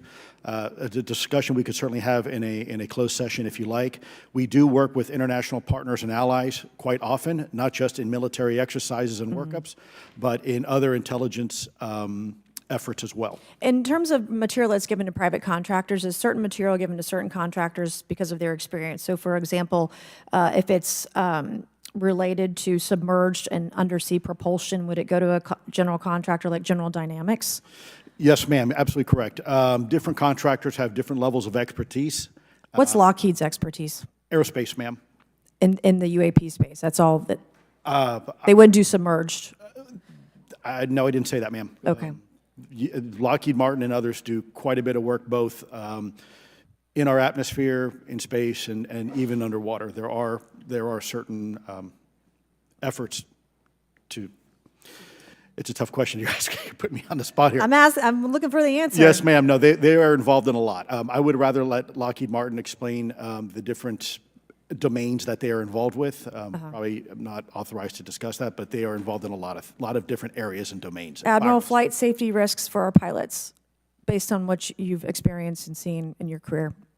They're extensive, and the one exercise I referred to where I received the email that was then deleted was the pilots, and this is worth bringing out. There are debunkers out there who have said the Go Fast video was just a balloon. That was only one video that was released. There were dozens of these encounters that pilots, friends of Ryan Graves, who's in this room right here, witnessed and caused significant safety concerns. And to almost call out and exercise it and shut it down, which is very compressed, and the carrier's getting ready for deployment, and the pilots have to get certified to land on a carrier, it's extreme, to say the least. All right, I have two last questions. Real quickly, Mr. Shellenberger, how do we get more whistleblowers to come forward?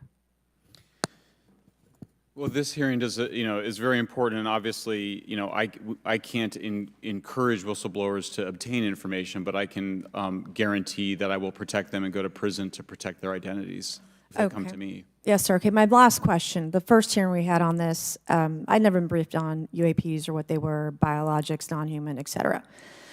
How would you define, each of you, my last question, how would you define non-human biologics, non-human intelligence? What are we actually talking about? Admiral, and we'll go down the line. I don't think it's a stretch when you look at the diversity of life on this planet and the size of this universe to think that there would be more diverse, higher order, non-human intelligences throughout the universe, and that's probably what's visiting us. I would take the scientific approach. The definition would be the ability to react to a stimulus in a manner that requires an intellectual thought process. I just don't know. I think we must be modest in our assumptions that we're looking for intelligence. That could be biological, it might not. Non-biological, but what non-biological intelligence, what does that mean, though? Artificial intelligence, ML, machines. We assume that all intelligence would be like us, and every time we look out in the universe, we are humbled relative to what we don't know in terms of the forms of intelligence and what it may take. I can assure you I probably can't ask you your question, but I think the ultimate answer is going to surprise us all. And then Mr. Garcia, you had a few closing remarks. And I know we're about to hit votes here, so I'll be brief. Just, I want to thank you all for being here. I want to thank Chairwoman Mace especially for holding this important bipartisan hearing. And I want to thank all the committee members that are interested in this topic. I think our commitment to all of you and all the folks that have contacted us, and certainly to the advocates and the pilots, is that we need to continue investigating UAPs. I think the country the country is owed explanations and ensure that the safety or national security is always protected. This is a conversation and questioning that must continue, so I'm very grateful to all of you. And I also just want to add, just personally, I think it's really important for me, two things guide my questioning and my observations on UAPs. One is we should always be guided by facts, science, and data, and stay serious on those issues. And the second thing is I think that we should not limit our imagination and our thoughts and our curiosity on what UAPs could actually be. And I think those two things for me are really important, and I'm grateful for all of you to be here. So with that, I yield back. Okay, and we have Mr. Ogles, who is on the way. He's going to be here any second. Is that correct? Want to check, and he'll be the last member with questions that we have today, and then we have votes. So we want to thank you all for being here. I want to thank Mr. Garcia and folks on both sides of the aisle for being here today and being patient. We have a lot more questions, and I hope that this will open the door to more hearings in the future. I obviously would like to know how much taxpayers are spending on this. You have the right to know, but also if we're spending money on something that doesn't exist, why are we spending the money? And if it does exist, why are we hiding it from the public? And of course, our national security is a huge issue, because if there's technology that could harm us or our allies that are in the hands of our adversaries, we obviously want to stay ahead of that to the best of our ability to ensure that that technology is not in the hands of someone who could use it against us or our allies anywhere in the world.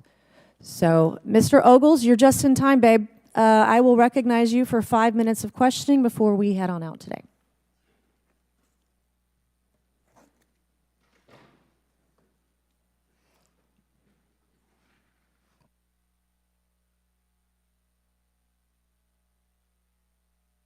Well, thank you all for being here, and Madam Chairwoman, I'm out of breath because I sprinted to get here, but this is an important hearing. I think we all know that there's something going on. Mr. Elizondo, based on your knowledge of UAP sightings, do you believe it's fair to say that they are especially common near nuclear sites? Yes, sir. Mr. Congressman, I absolutely am convinced of that, as are my colleagues inside the government. And the reason why I pose that question, and this has been one of my talking points from the beginning, is, Oak Ridge is in Tennessee. The so-called weather balloon that drifted, that we now know was controlled, it passed near Oak Ridge. It obviously is a sensitive site, both of interest to our adversaries and to whatever else this is. Because we know that at military installations, at sensitive locations, such as nuclear facilities, that we're seeing this take place. So the question is what is it?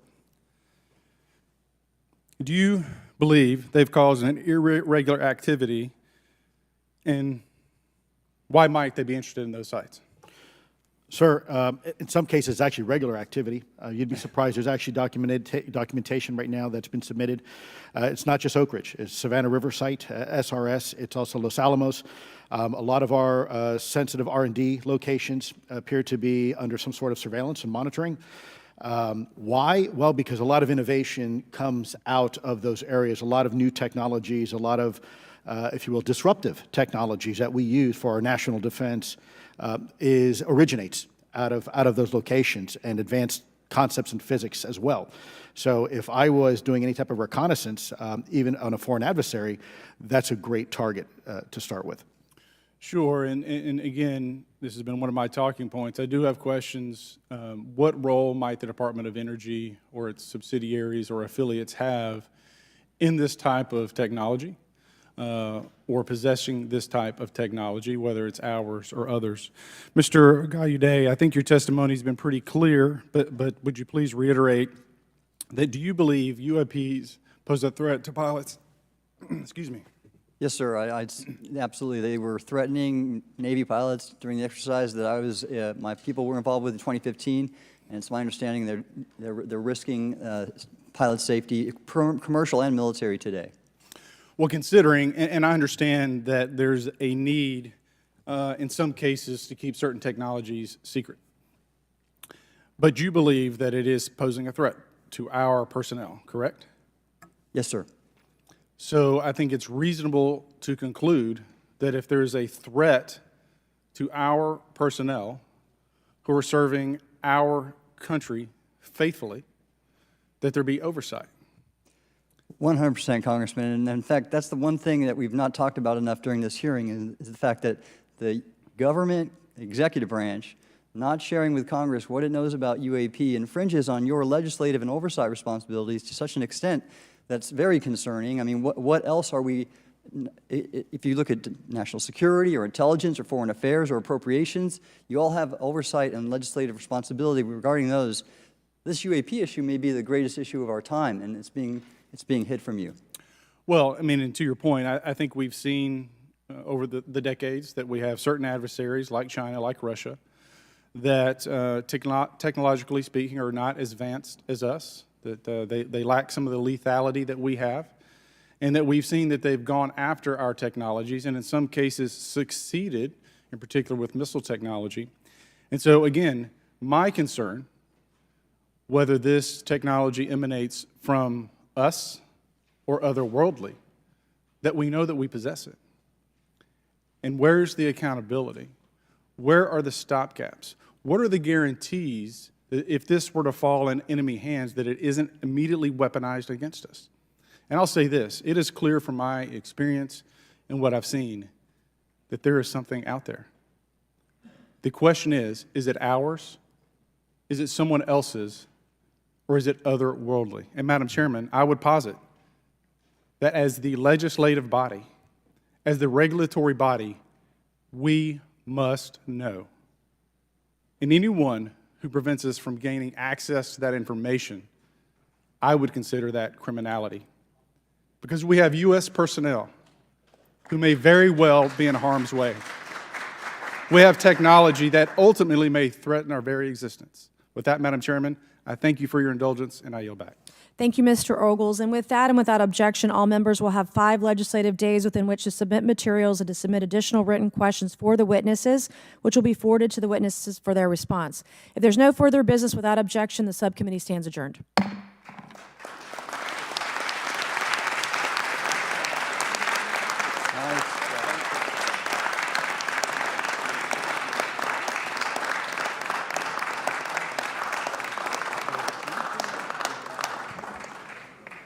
Well done, sir. Thank you. That was a nice